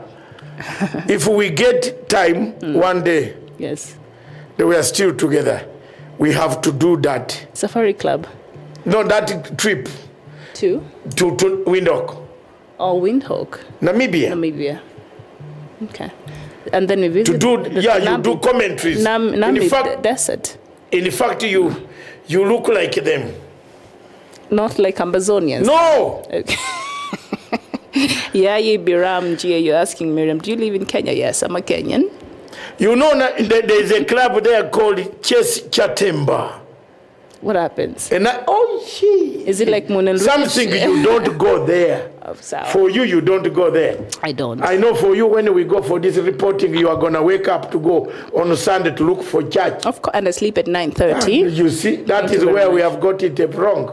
No, it's working for me. I'm not complaining. No. It's working for me. Carrying somebody, you have gone to Walls Bay, where President Uhuru was, Walls Bay. Blue water. Yes.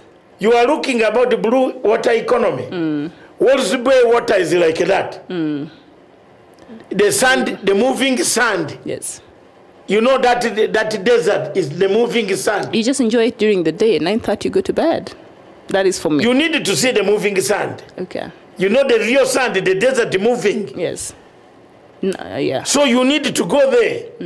But anywhere, anything you eat there is already taxed. As you sleep in the hotel, kwisha wewe. When I wake up in the morning, you want to go, your bill is ready. And it has already been taxed. Okay. The money has reached. In fact, if you are paying by credit card in Namibia, it will say thank you very much. Okay, that's good. Thank you very much for paying us, for paying the tax at Safari Hotel. Safari That's the biggest hotel like Intercon.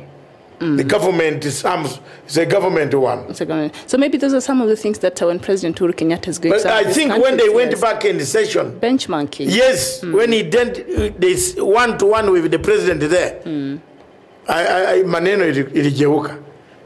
And I can't now that if people Kenyans who have been making noise. Yeah. I think that's the reason why President Uhuru Kenyatta was really focused. Okay. All right. So, I see one of our viewers there is complaining. All right, Desmond, we hear you. So maybe we should just stick to... Desmond, we are coming. we had... Today we wanted to take this show to help Kenyans. And we are helping Kenyans. There are no personal chats. We are not having personal chats. Neither would you control us whether we have personal chats or not. We are having a discussion that helps.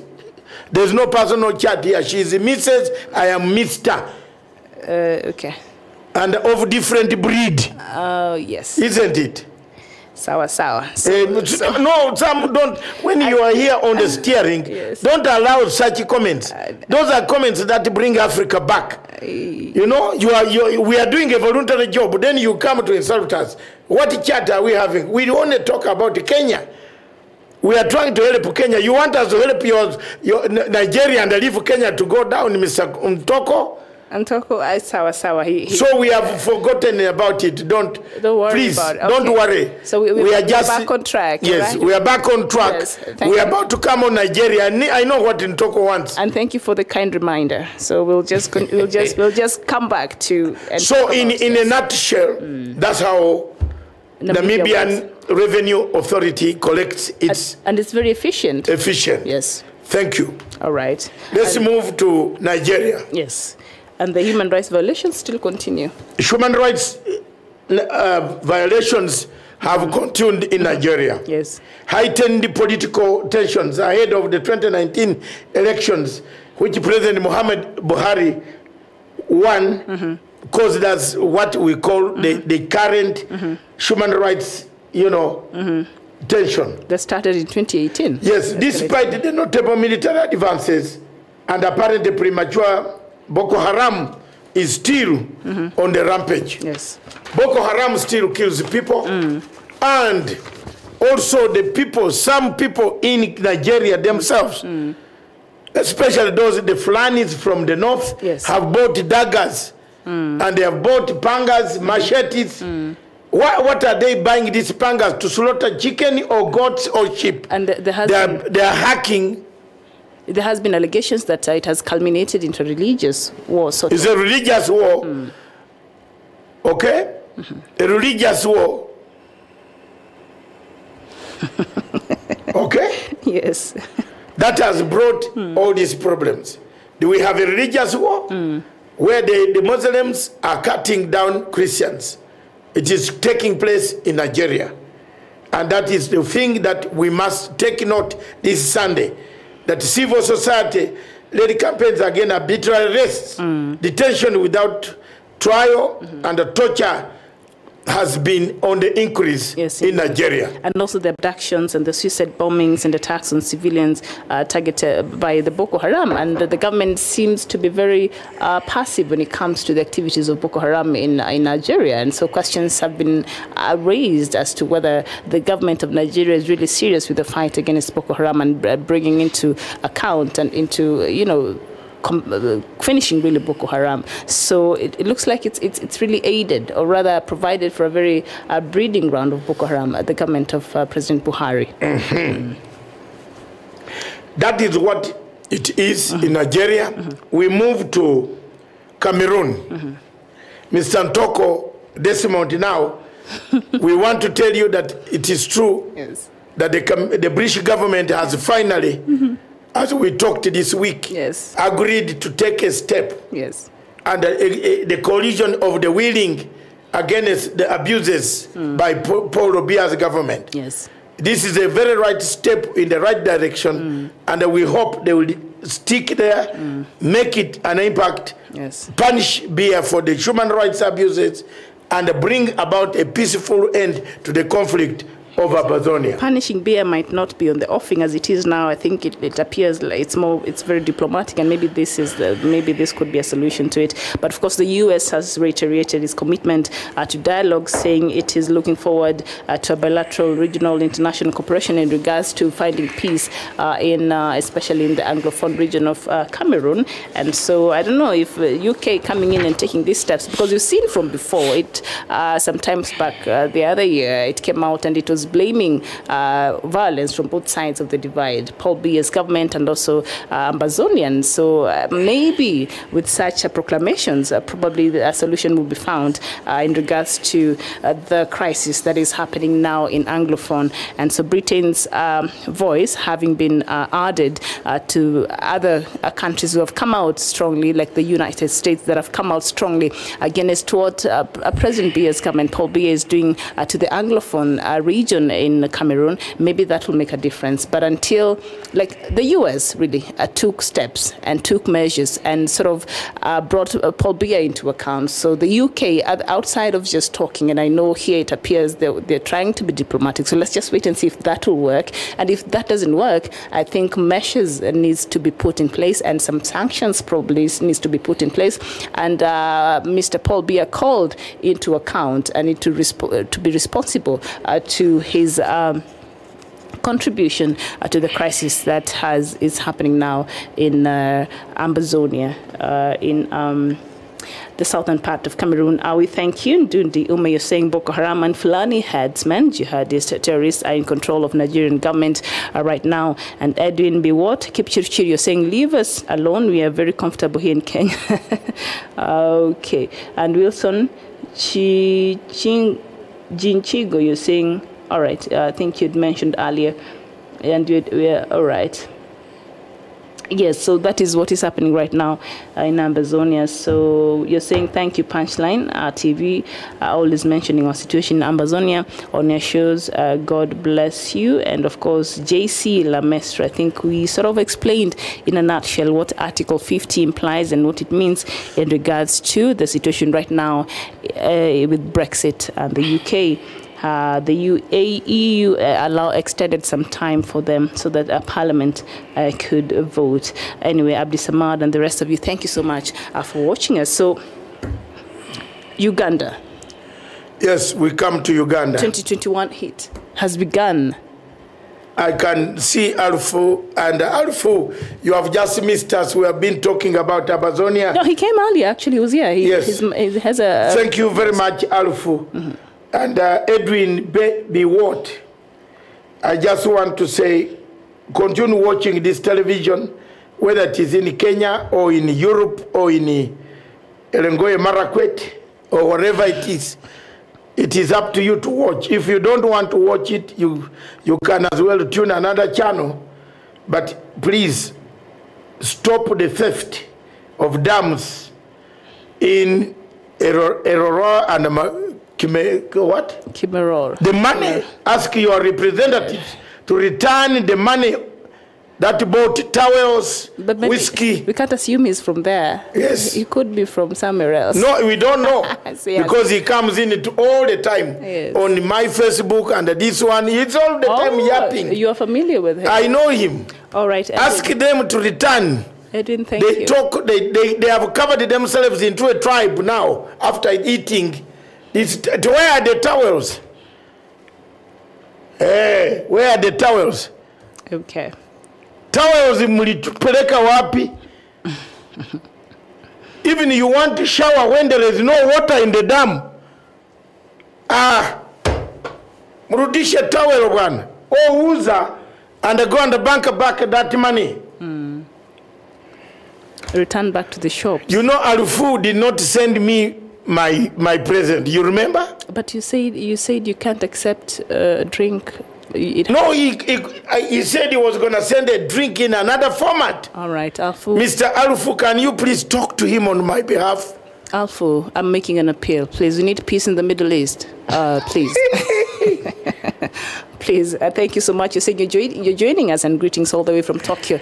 Indeed, greetings to you too, and thank you so much for your company this afternoon. Henok from Namibia. I think you're watching us all the way from Namibia, yes. Yes, we've given, thank you very much from Namibia.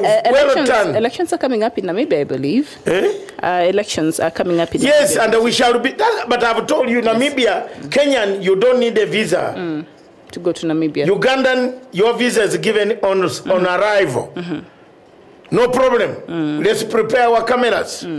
We go to Namibia. We shall be there, yes. Now the president has opened a channel.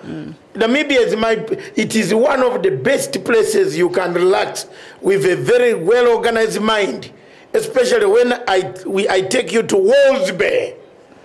Walls Bay. Okay. Yes, the blue waters of the Atlantic. Okay. All right. I am as Mr. Kipkrol, Kipchichir, or whatever talks about leave us alone. Mr. William Macron said, tell them that, yes, I'm telling them, warudishe tawe na hii katira walikuwa wanunulia hoteli zao. Return them. I don't want to start preaching now. You want me to preach? You had some preaching in the morning. Although it was targeted.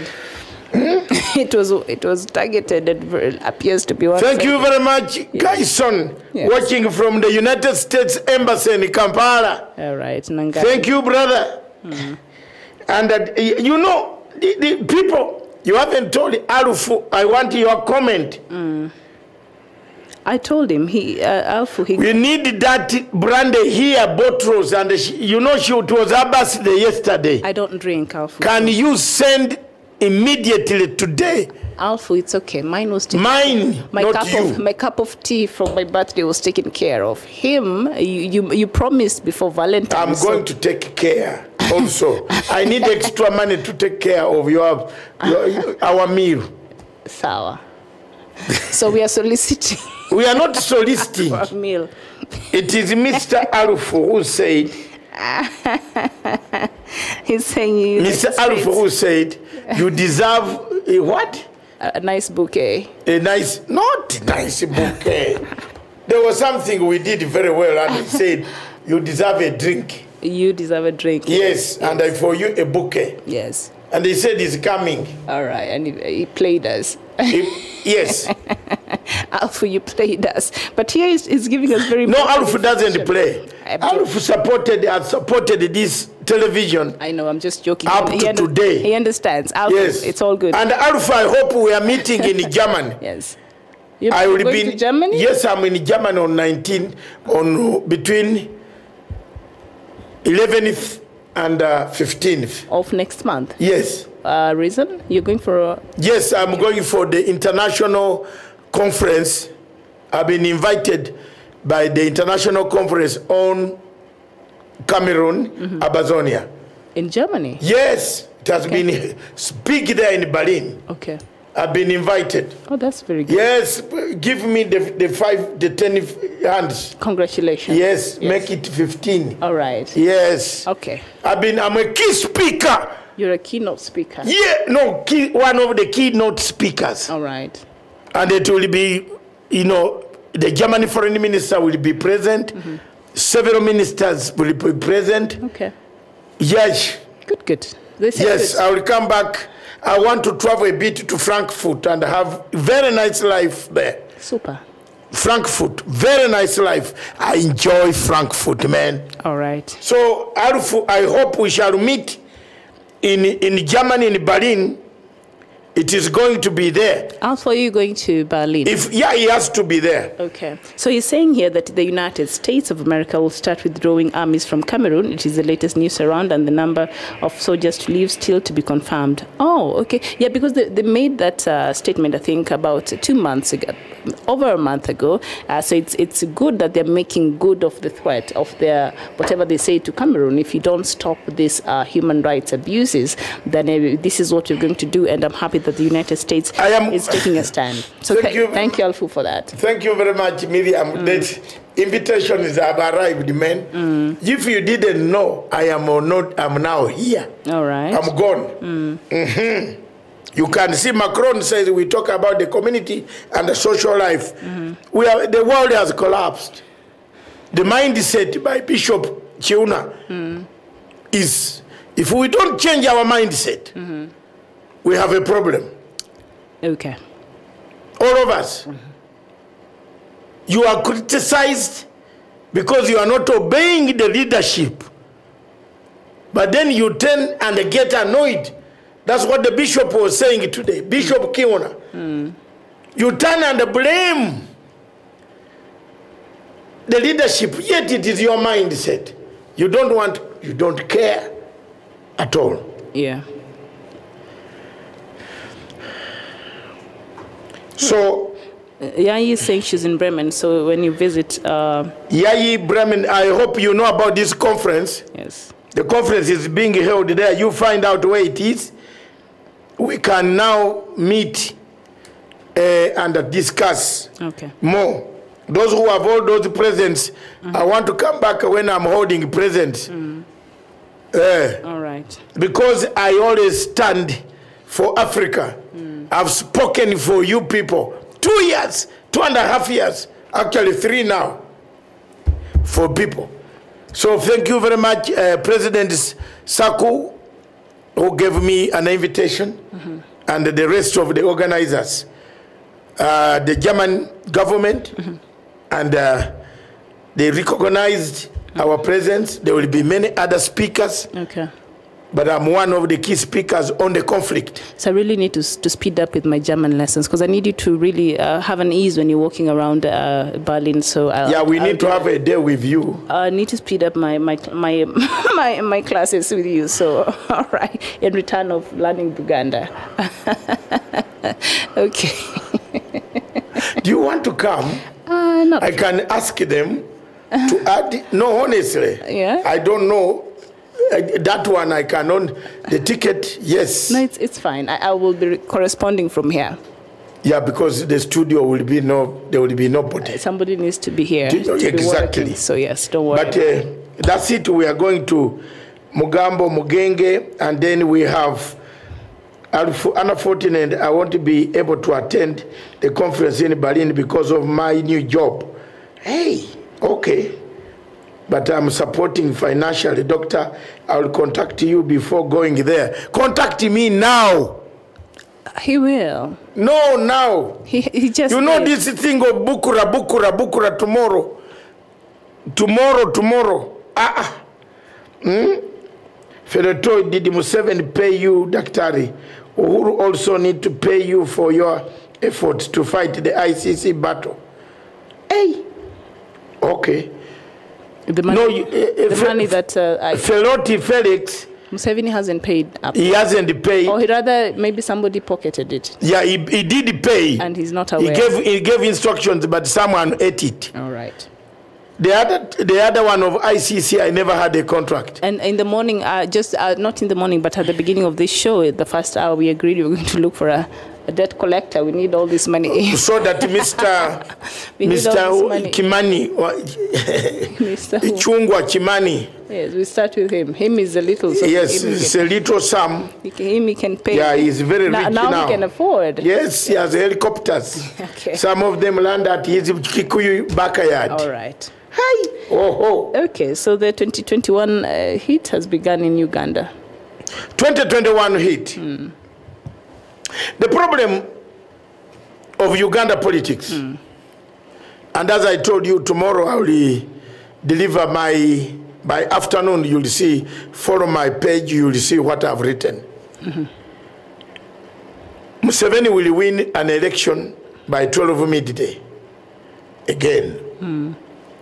Because political parties, opposition political parties,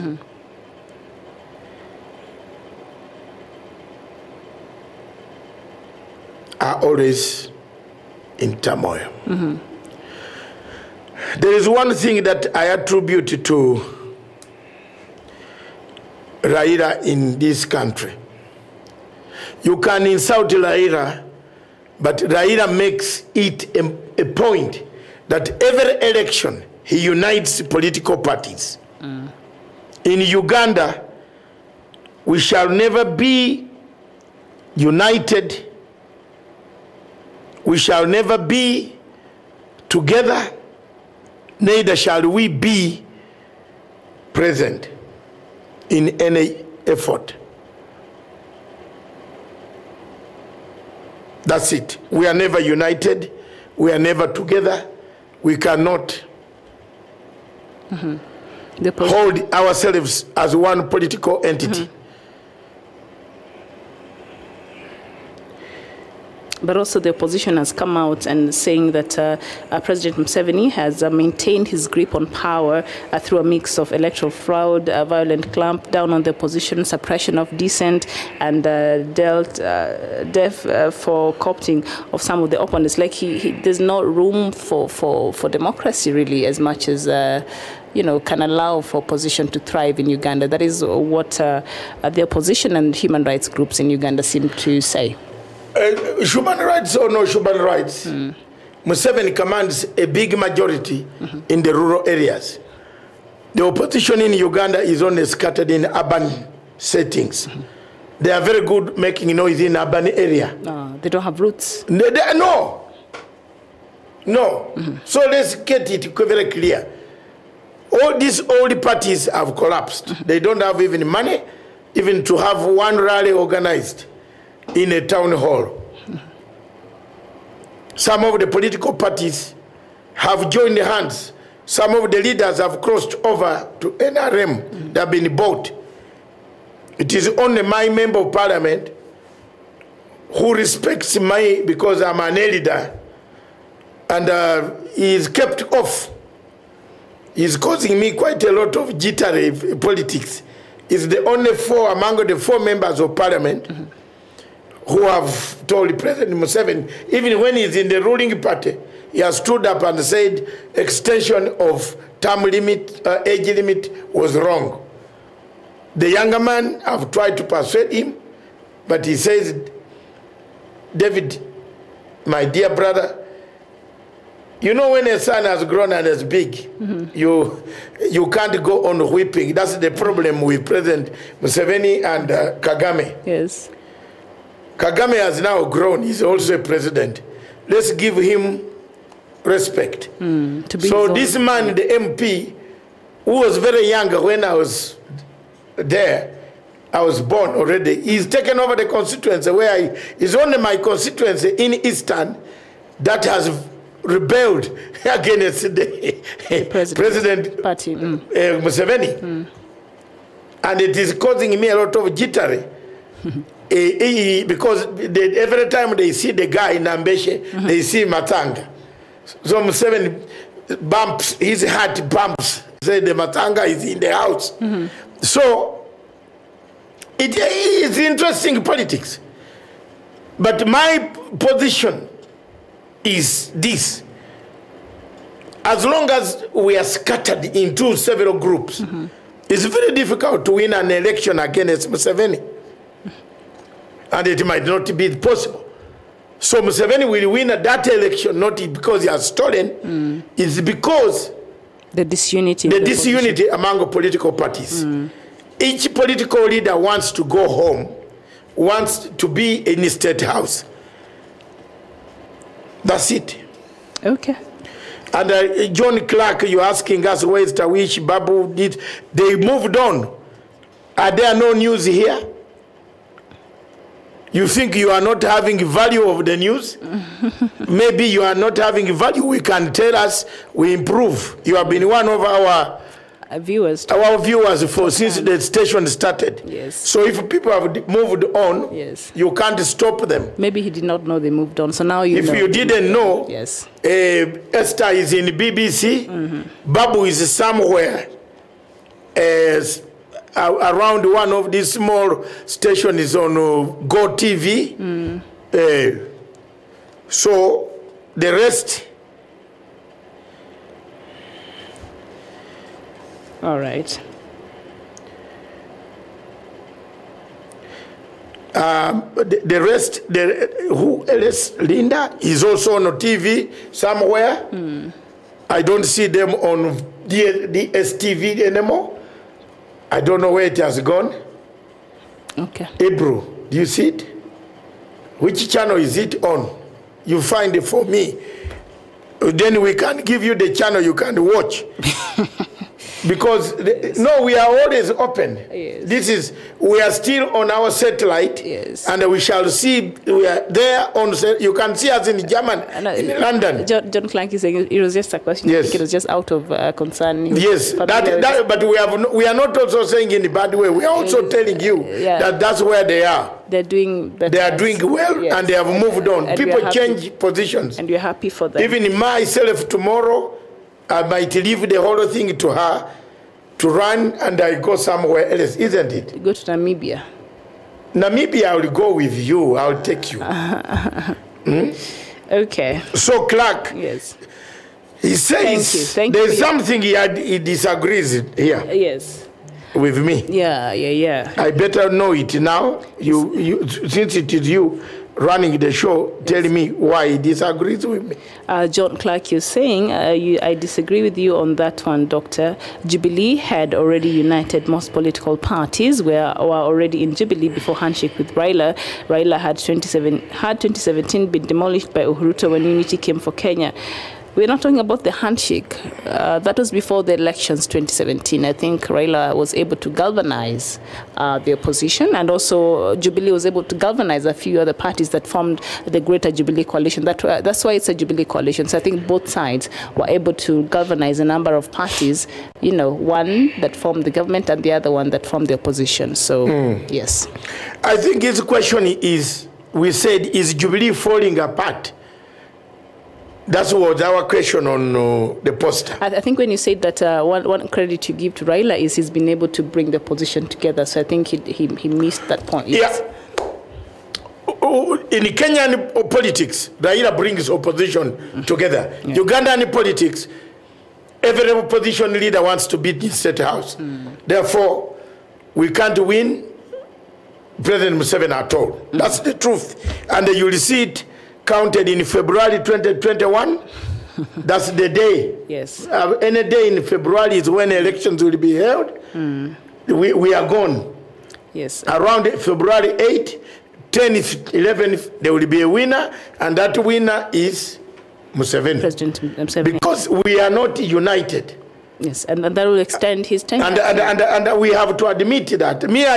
You know, where I'm defeated, I say the truth. Jamen, we are not united. As opposition. For me, I can now sit with very many people, and I can allow them, unite them, and don't take leadership. I don't want it. I want the others to come and sit down. I will be their man to mediate their differences and allow them to stand. Pick one person, but not me. Because I don't want to serve in leadership. Although the leadership this time should go to Eastern Uganda, which has actually not ever ruled anybody. Anyone from Eastern Uganda has never ruled Uganda. That's where the leadership is. That's where the president should look for a leader to keep his legacy.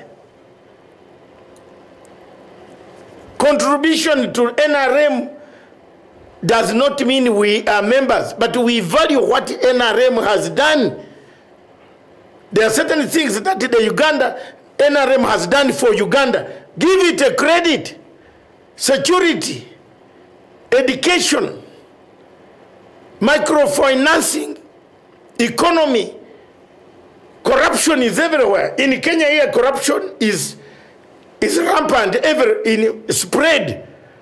The problem of our corruption in Uganda is centralized. If the president can break that centrality,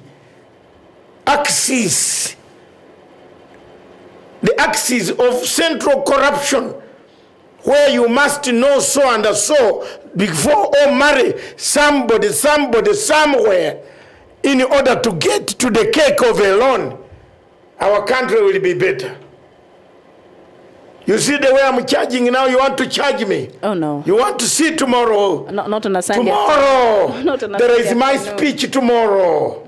There comes a time. There comes a... No! That will come later. Okay. There is my speech on Uganda tomorrow. Don't miss it. Ah, you said it. Yes, so, don't miss it. So let's not spoil the broth. No, but this is a periphery. Because me, I am being told, I did not tell my MP.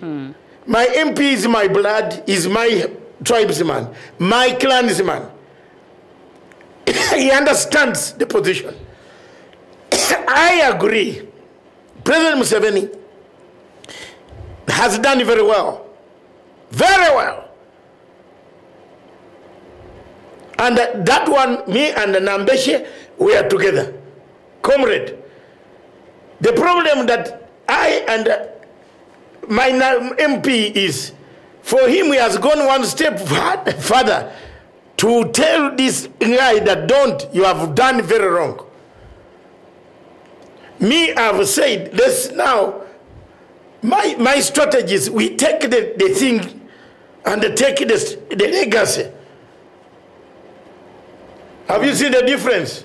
I want to run the legacy of the president. There is a good legacy here. I want to run it. I'm not going to spoil it. I need it. Okay. I have extra years. I can lead it. I'm politically, internationally exposed. You can pour a beer on me and I will not fight back.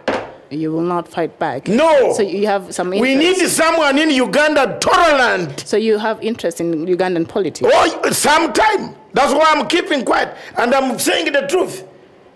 I don't want to sound like a message. When he comes on TV, he thinks he wants to fight you.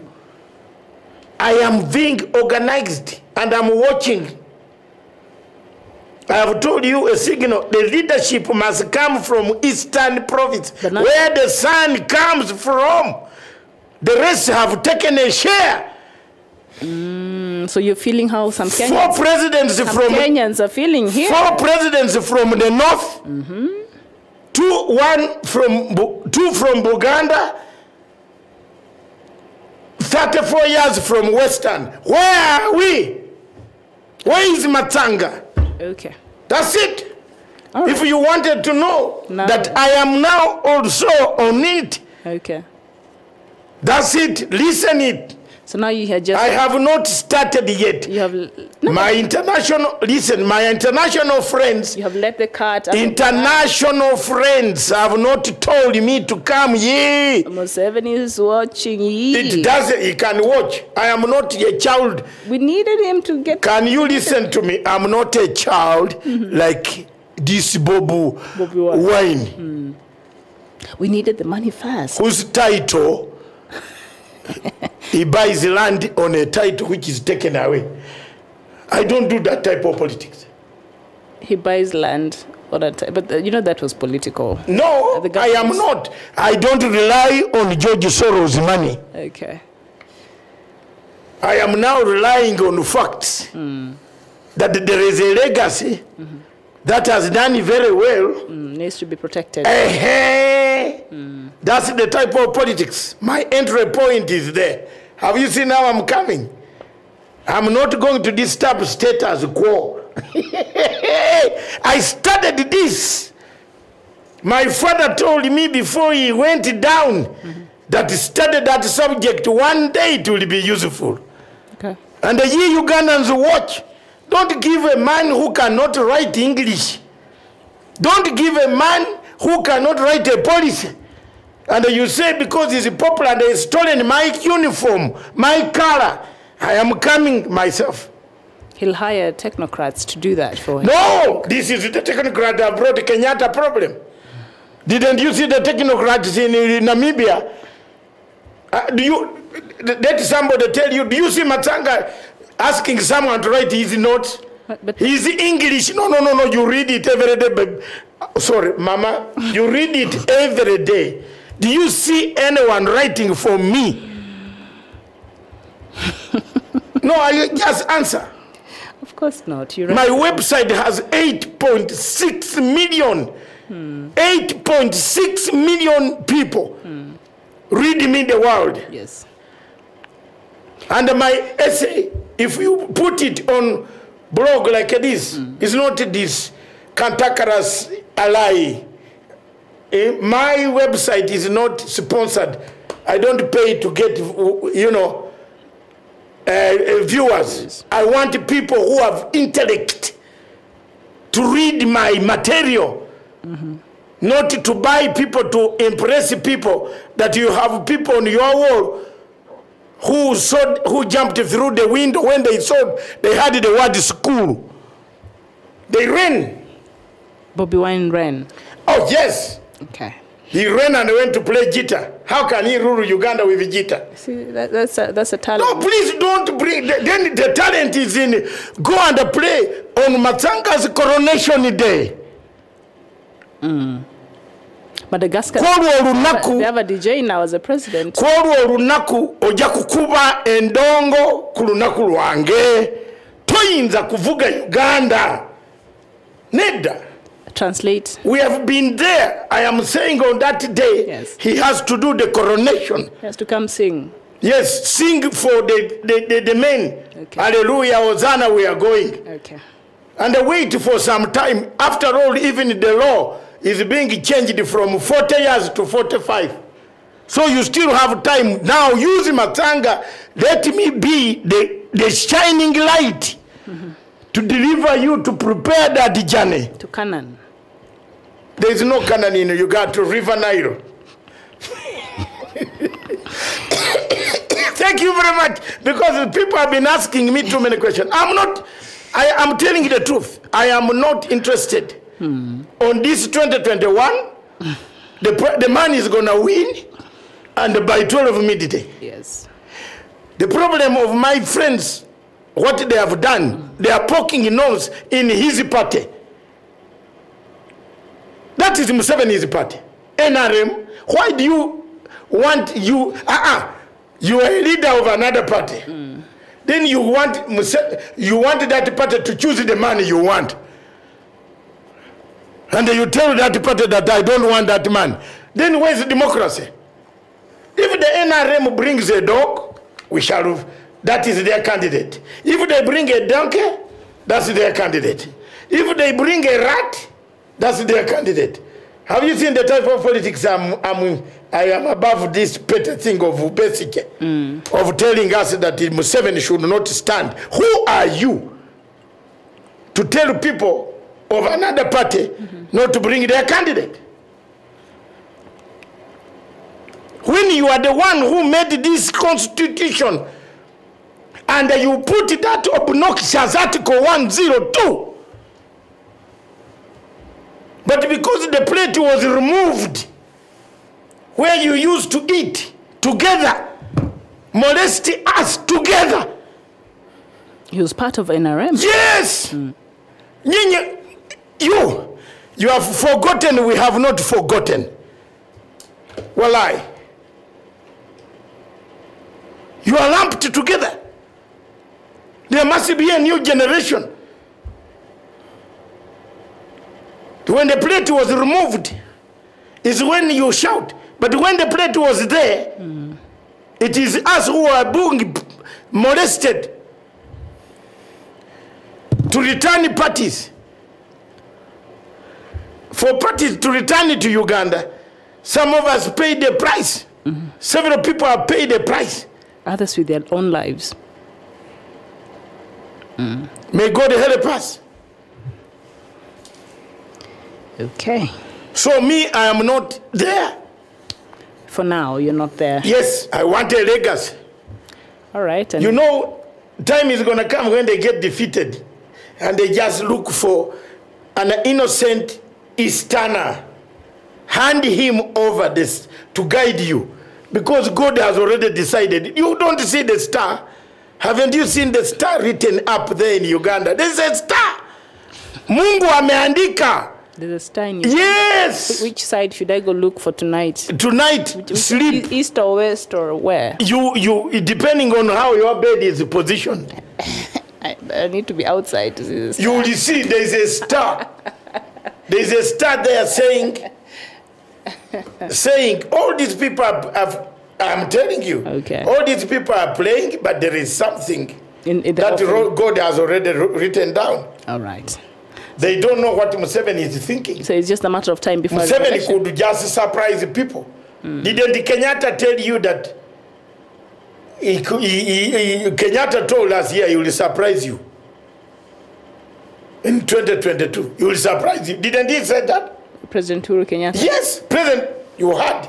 He said in Nyeri that nyenye mnapiga siasa mnafikiri you know whom I will surprise you. So you don't rule out President Museveni anawapatia shoka. As we are surprised, President. So let those watch watu don't bring divisions to a country.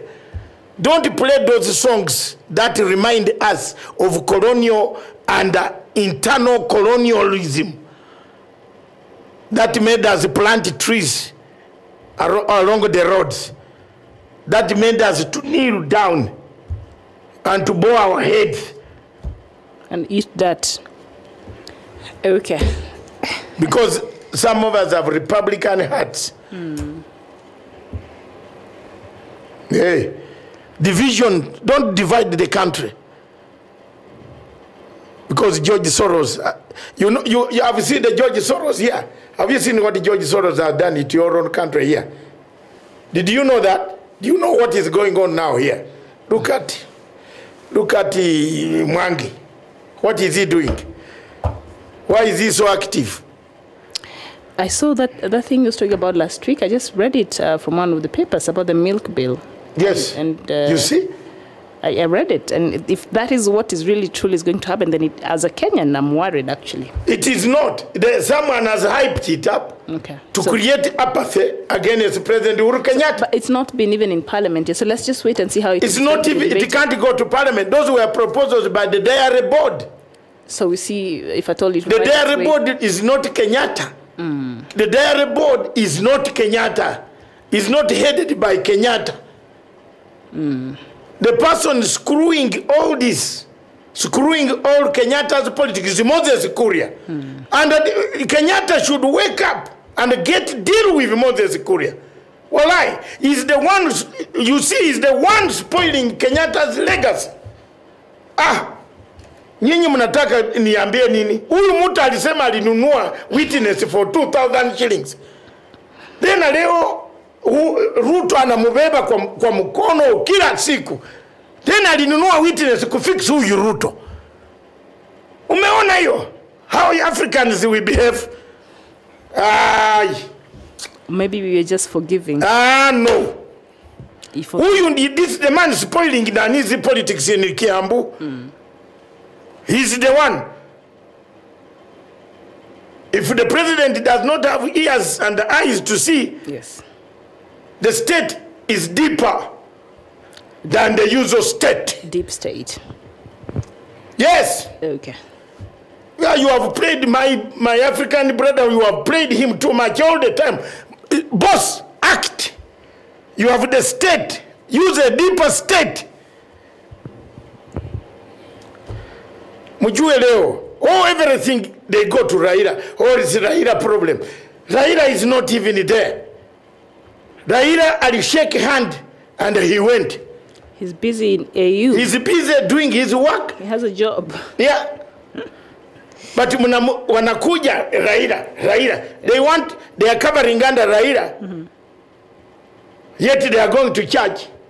The first sentence, the church, some were chased out of the church. Have you seen something here? It has come. They are dividing the real party. Mr. President, and the viewers of President, those who handle his books, look at me. Do you know the problem you have? You have filled these positions with the men who wanted you to go to jail, and the women who wanted you to go to jail. I swear. And if you don't look in the Bible tonight and check that, that is your shortcoming. There you are. Okay. They're enjoying. What do you think of the voters who love Uhuru Kenyatta? They love him. Even if you come and cut his hand, they will say, okay, cut me for Uhuru Kenyatta. But that one, I'm Uhuru Kenyatta. You have left them. The men who wanted you jailed, the men who conspired with ICC to jail you, the people who did this, who put your names on the list, are the ones enjoying. May God help you. If you don't see that, a man says, I bought witnesses, and then that I went out to buy witnesses for 2,000 shillings. To put procure. In fact, this is me who brought the word procured. That word procured came from this Ugandan. Without me, that word was not here. Who knew? Who knew procured? Procure. You people call procured because you are colonized. For us who are not colonized, they say procured. Our English is different from yours. It comes from procurement. Yes. Procure. Some people procured the witnesses. Yes. I did not. And they confessed to doing that. And they confessed on national television. Then you have brought this guy, made them so rich. You have been given them a helicopter to fly everywhere. How sure is it that they will not procure you again? I'm asking. How sure? You have given them position. You see, you have given them position. The people who support you have no position. They don't even have money to fly to Mombasa. Leave alone flying out. But the guys who wanted you dead, who wanted you fixed, who did not want you to smell any air, are the ones running the country. That's why ministries are collapsing, because it's full of people. Some of them in NGOs, they became judges. Have you seen the NGO? I know you are tired, but let's finish it here. All the Supreme Court is full of NGOs. The Kenyan Supreme Court is full of NGO men, from Isaac Alenora up to look at them, man. Look at them. The only schooler there, not even the only schooler there, is the one they have knocked out. Jackton Ojwang. He's a true scholar. Who's a true scholar? Smoking Wanjala is an NGO. And Njokindung. NGO. Activist. Let's talk frankly. This court should not exist. If Uhuru Kenyatta wants a legacy, this Supreme Court must be changed. You have NGO, Wasame, not Wasame, Mohammed. What was Mohammed doing? NGO. These activist lawyers writing affidavits here this is NGO. This other one was practicing in Nakuru, the Chief Justice. The other woman was NGO. That's why she ended up in a bank borrowing money from laundered money to go and buy a building. NGO. You have put judges, NGO judges, activists. Your lives are in those hands. I'm happy that Raila has realized that, and he's on my side on this. When Maraga nullified the case, where did he go? Hungry. To meet who? Maina Kiai, Bakao Mutua, Gladius Oteno, Harun Dubi, Waba. Let me bring them. John Jomowe. If they say their passports are not stamped hungry, come and accuse me now. Take me to court. And I can tell you who sponsored the meeting in Czechoslovakia. Flight number of the Chief Justice was to go where? For a meeting in Hungary. How did the Chief Justice end up in Czechoslovakia? Where Maraga? Usilete. How did the Chief Justice of Kenya end up in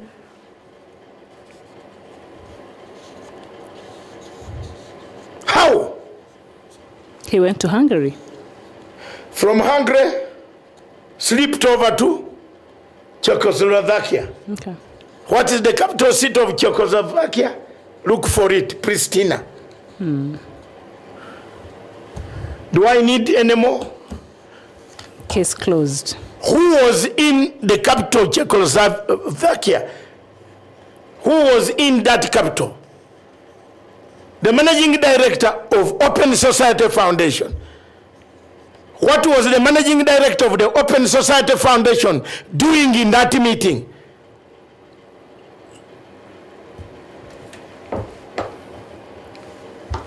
What? Ndio mnazungumiza matanga. What? Sema. I am just telling you how damaged who was there? The managing director. What was he carrying? What was he offering? For nullification of an election. What was he offering? Hey, where? Aterere. Just leave it. Okay. It was very bad. Very, very bad. So that was after the nullification of the first presidential election? Yes. Okay. The Chief Justice went 2 days after the nullification. He was not at the High Court? No, he left. Supreme Court? He left. Okay. Immediately. To go and do what? To meet the managing director of Open Society Foundation, executive director. These records are there. Wasn't he in a meeting? Wasn't Maina Kiai not there? They are all lawyers. Sue me. In fact, I have been looking for a case between me and Macau and Maina Kiai. This so-called, these American certificates. I have been looking for you. I want your case with me. Let's go to court. Not this one here. Because this one, the judges will be on your side. They were there. Was it a coincidence that John Jomue traveled to Czechoslovakia for this meeting? Had this meeting been arranged prior, if though the state machinery, which is security, did the security clearance indicate that the Chief Justice was going to travel? If so, let's have the security detail of a brief to the president. I've not prosecuted a case when you see. I'm very bad. You see where things are heading now? What is that Maraga got? That changed his heart against Uhuru Kenyatta up to today. But I thought they just looked at the case that was presented, really, if you are to really look at the facts. Okay. They were presented. Okay. For me, as a journalist, that is what I'm From looking this at. side, the case presented where? When it was presented. Now, when you look at the petition, the lawyers themselves, if the petitioner himself stands today and tells you that court is very bad, so what was such what does it give you today? You as an ordinary... I think we have even supported the respect of constitutional courts, like what happened in the DRC when Maraga made this ruling. I think we have a responsibility, being that he's the head of that court, to respect that, because that is what you've been advocating for. When the DRC, the France started saying, no, we need to... You don't mix that one. I'm just saying. You're saying you have made a point here. The decision of that court needs to be respected. And I think that is what happened in Kenya. And President Uhuru Kenyatta respected that. We went to another election and he was elected. Can that stop us from analyzing what really happened? Yes. Okay. So I am not disagreeing. Yes. We all accepted. Kenyatta accepted. Yes. I accepted. But now, when you see the petitioner himself also saying the same judge is not very good. The same deputy is not very good. They are not sincere. But you know why? Are not sincere. It changed. Ma'am, if it's not in their tune. There is a point you have made here, very nice. If it's not in their tune, because even what is happening right now in the courts, it's politics. Now, and we have to be honest with ourselves. It is 2022 politics into play, and they're trying to put people in place who hopefully will be on their sides, and that is the truth. It is also, it could be that way. Possibility, a higher possibility. Yes, that is what it could be that way. But it can also be the same elements that had surrounded the court in 2017. It's doing that right now. Yes. So it's all politics. Because we are being, you have a, I think, why don't you put this on a slot tomorrow? It will be very interesting for 11 o'clock. We have to be very honest here. Yes, because the argument you are making is, we don't need even, in fact, if you start doing it that way, we shall not need an expert here. Ourselves, we shall make this show the greatest. You know why? The same NGOs that had captured Maraga and the court, why people are very suspicious about that journey. The ruling, constitutionally, everybody said, there was a mistake. I was one of the first people to concede here. In fact, when I saw Deputy Chief Justice querying our respondent lawyer, that where did you throw? And that was a very valid question, extremely valid question, and it was supposed to be asked. He was in this studio, isn't it? What did I say? I said it is finished. I said that is a point, because the man could not explain the validity. Yes. So we cannot sit here but behind the scenes, prior to the arrival of the petition, there was a lot of back and forth. Can I tell you, that is the back and forth, which you need to know. Yes. Just as you need also, you have brought the current... It's politics. That's what is going on. Yes. Yes. The current, readjustment. And it's politicians who are part of this mess right now. But Maraga himself has allowed it. Why did he allow it? He played... They have discovered that at one time, he played to the gallery of the politics.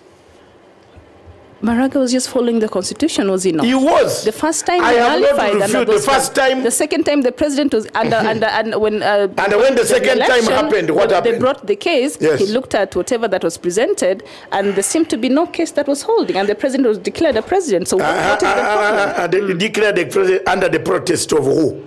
The other side didn't vote. There's a side that never voted. Yeah, and did they not have now that side that did not vote? We can go back to the servers not being... I mean, there's a lot of things we could talk about today, but, the side that did not vote is the one coming up to say... Until today, France is still asleep, Maybe we should get to the content of that server. I am not bothered about... I am not bothered about the server really talk about this. Let's talk about listen, medium. If we want to open the server, it's not my problem. It can be opened. But now, if you have the respondent, you know where the confusion is coming from? Yes. Yeah, that's where it is. Why is this politics like this today in Kenya? Because the respondent is saying that court is not very good. Yes. So we need a complete overhaul. Another group on this, exactly.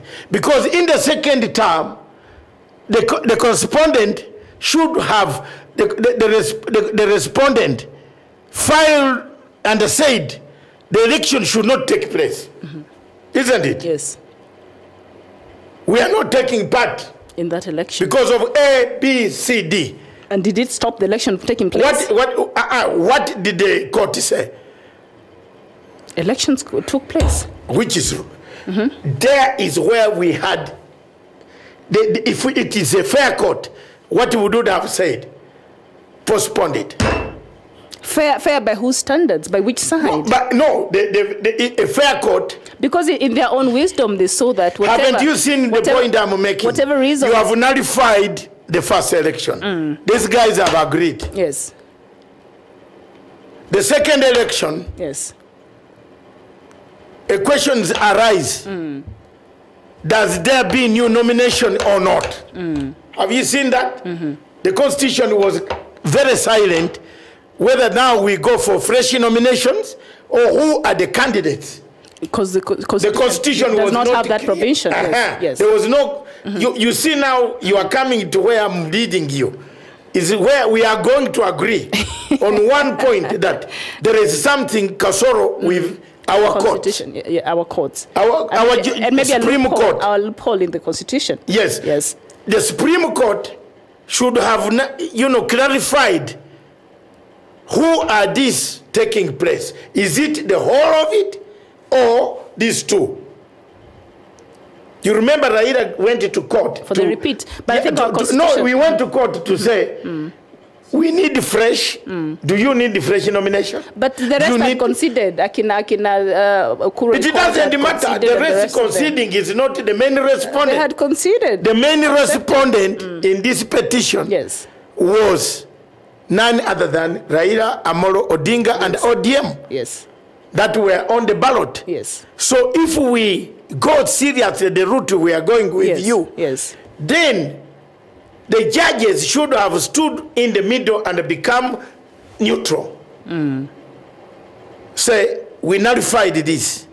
We have given a new election, but they are the same obstacles which made us nullify could appear in the second election. And therefore, on that basis, the correct court could stand this way, would say, we want Chairman IEBC come here.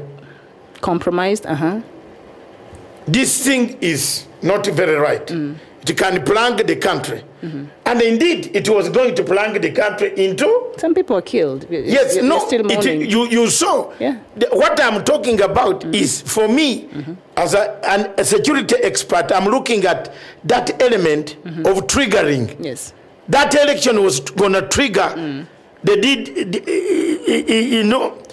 the Professor Ndi Fiore.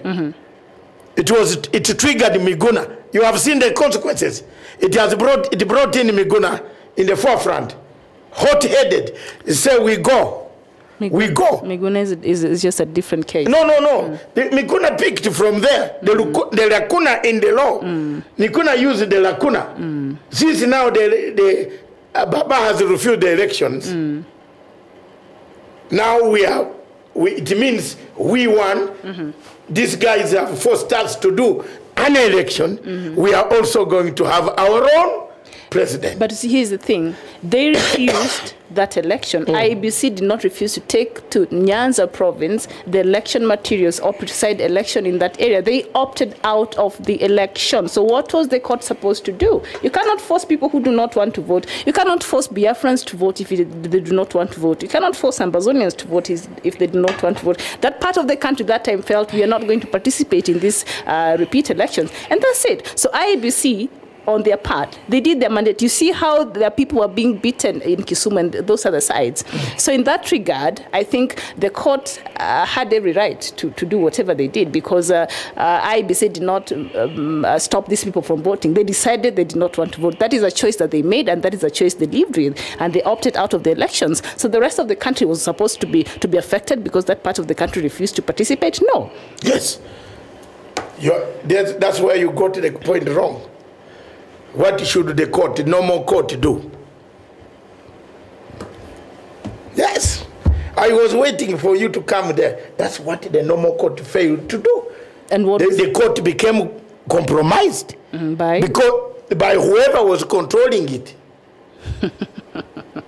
I think we'll just go around on this. No, we are not. But you have brought it, your argument we all that know the rest of the country did not take part. Let's finish this argument. A small part of the country decides we don't want to vote. Now you see. So the rest of the country was supposed to stop. A smaller country. Because a small place in the country refused to vote. They did. Okay. What do you do, that smaller part? What happened? You had, first of all, this other smaller part were the respondents that had taken a petition. And their petition, the argument on their petition, were not answered. So they had a right. And you go back, you go and set a date, even when you have not answered their queries. Where did you take these other votes? Are you seeing me? Where that the spoiled ones, you didn't answer that. So what we did in actual sense is to lienda to, even in the spoiled one, when it comes again, had these guys, that small section you are talking about, on a good end we end and go home, had these guys also taken part in the same election now, what would happen? The same problem would have occurred. So a normal court should have become neutral. Any good court would have said, first of all, there's a provision for emergency to declare the election cannot be conducted. And in that atmosphere we were in 2017, was that going to be very healthy for this country? Yeah, if you do that, if you take a decision, you know, part of the problem why people went to the streets after even that small party refusing to vote, they came back to the streets. Why? Because they felt that the court has become stupid.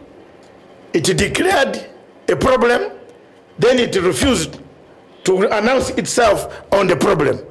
It has now allowed a count of the same way, and this time it is not their count. It is the other people's count. You see what? That is how people were reasoning on the street. They said this thing is not ours. But I think after, and we took their complaint, but the court left us. After the second election, nobody went to the street, I believe. No, they did. After the second election. Nobody went to the street to demonstrate. There was a demonstration. They just went for the inauguration. Yeah, there was a demonstration, the biggest demonstration I have ever witnessed. Miriam, I was here. It was big. It was big. And it was, you know, after election, these guys, I know how Mzee Raila organizes. He went back and organized the cells. The cells. And that the security of this country was on high alert. Because we didn't know what was being organized for us. He added the security. When you say us, who do you refer to? The other side of us. Okay. Even the sympathizers. All right.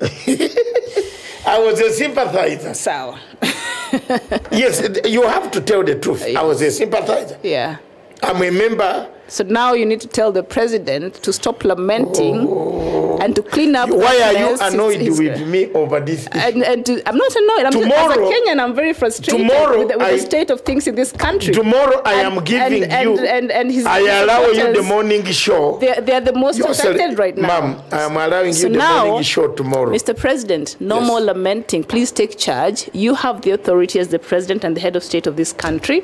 Fire those people who are not working for Kenyans. As a Kenyan, I want to walk into a public hospital and be served. I want to walk in a... Look, e-citizen, they're also stealing money there.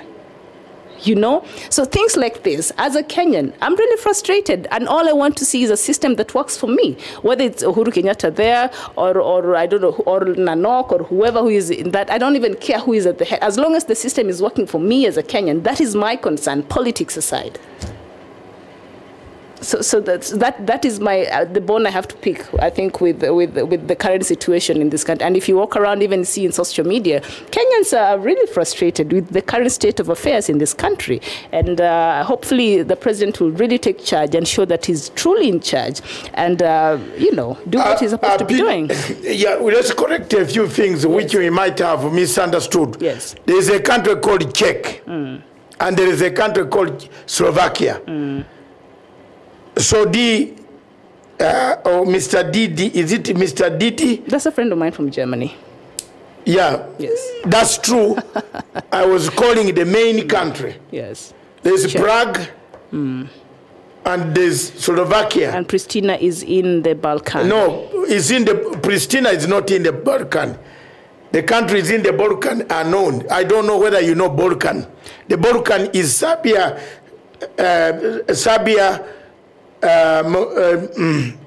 Bosnia-Herzegovina. I think you'd mentioned Pristina was the capital city of Czechoslovakia. Yes. To correct that. Prague was the capital city of Czechoslovakia. Okay. But now Prague is in Czechoslovakia. Yes, in Czech. There is Czech and then Slavia. So the two countries. So whichever country you can find the capital, one of those, the Chief Justice, went to Hungary. So which one did he go to after Hungary? After Hungary, yes. There was a meeting in the capital city, Prague, Czech. Okay. Where he came, where all NGOs had gathered. So the rest of the NGOs flew in there. That's why I'm telling you, Njoki is calling for, another judge is going to call for criminal investigation. Another one will call criminal investigation. Yes. Why? Meanwhile, Madam CJ, DCJ, is refusing to come to this other side. She doesn't want hers to be touched by the criminal investigation. Have you seen the politics there? You are right. There is a politics of 2022. Playing hands. She's there saying, I don't want to plea. But here, two judges are calling for DCI to lead them to plea. Yes. If the DCI find that Njoki has a case to answer, yes, she has to plea in the same court. Wow. So where does this leave the... It's complicated. It's complicated. It's very complicated, yes. Let's have a discussion over that tomorrow. Yes. And thank you very much, Dee, for correcting us. Yes. But thank you so, I'm surprised he's watching. Thank you so much. He's watching, but he can't say. We are not noisemakers. We are actually discussing. Yes. Miriam brought up some issue on the courts, which we needed to clarify. Yes. On a serious note. Yes. It's not noise. It is good to clarify why there is a mess in the Supreme Court of Kenya today. It is that politics of 2022 rearrangement. Some people want to fix their own person as they chair. And that is what is happening actually. Right yes. So they are status quo. And when you look at Macau Mutua's letter today, yes.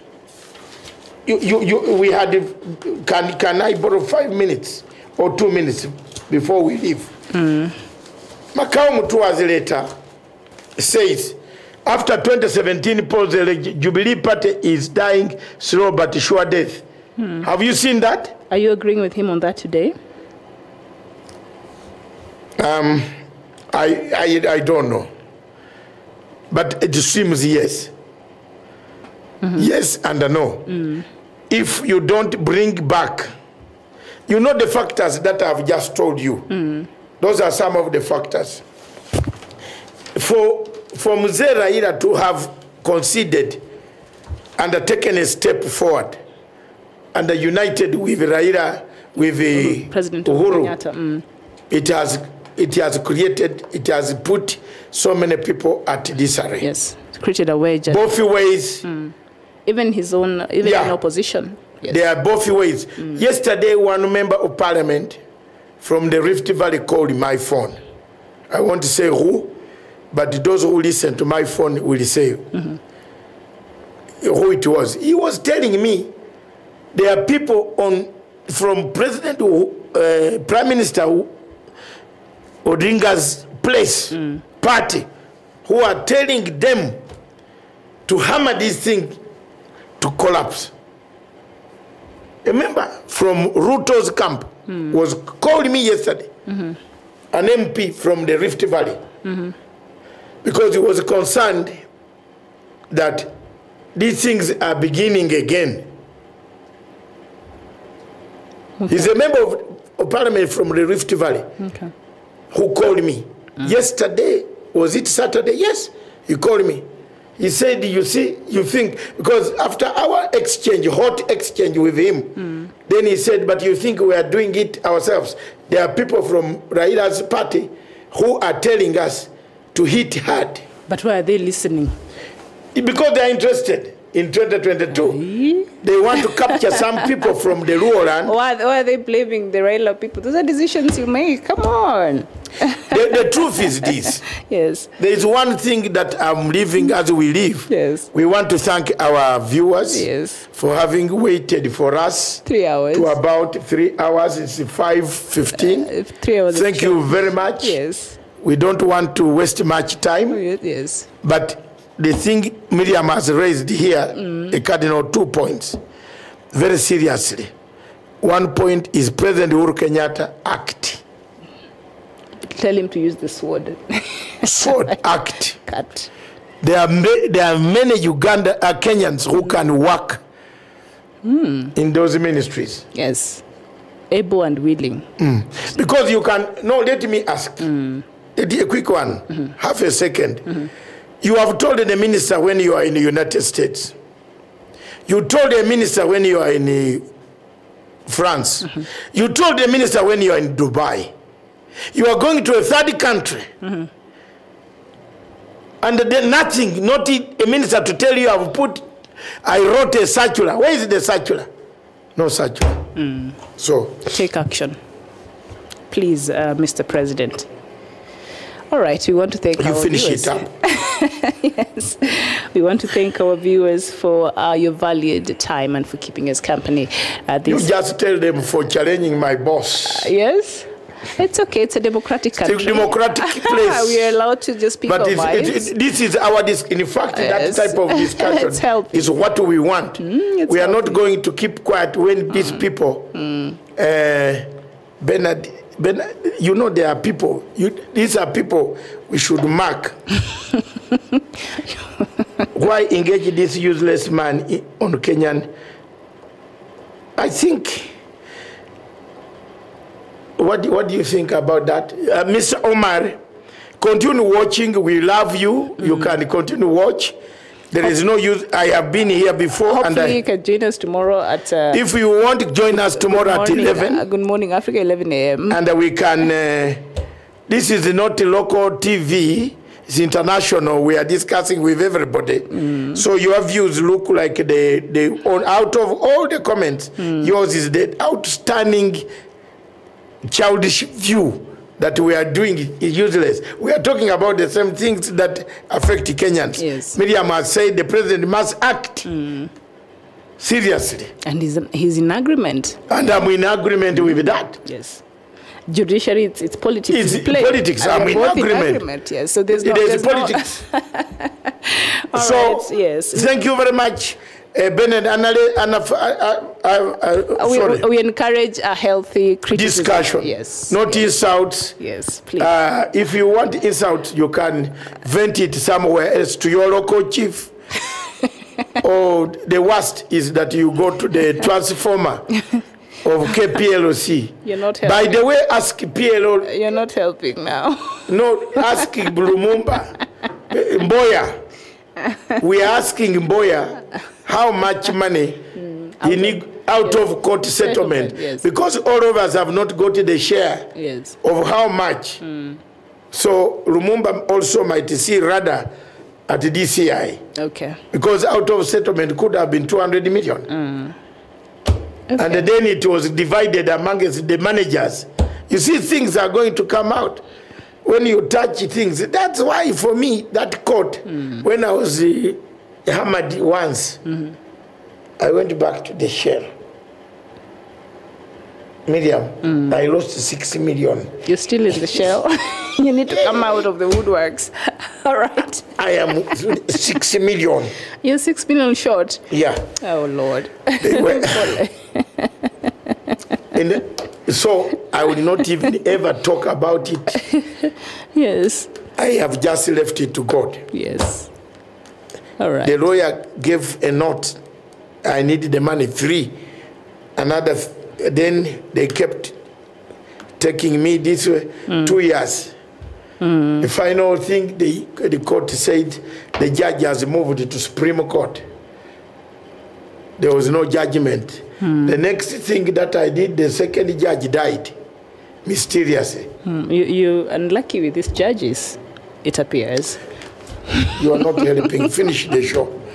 All right. I can now understand.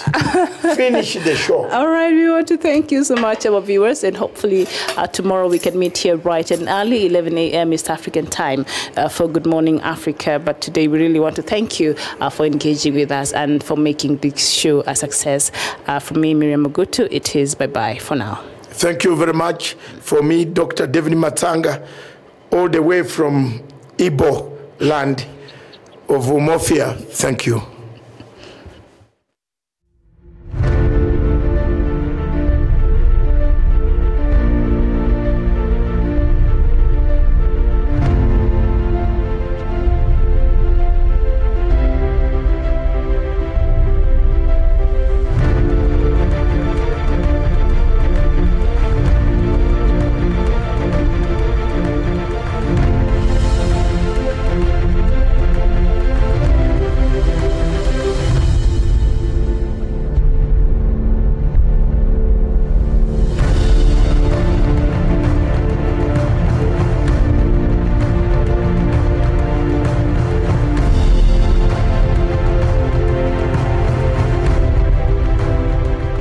Peace must be our goal and our guide.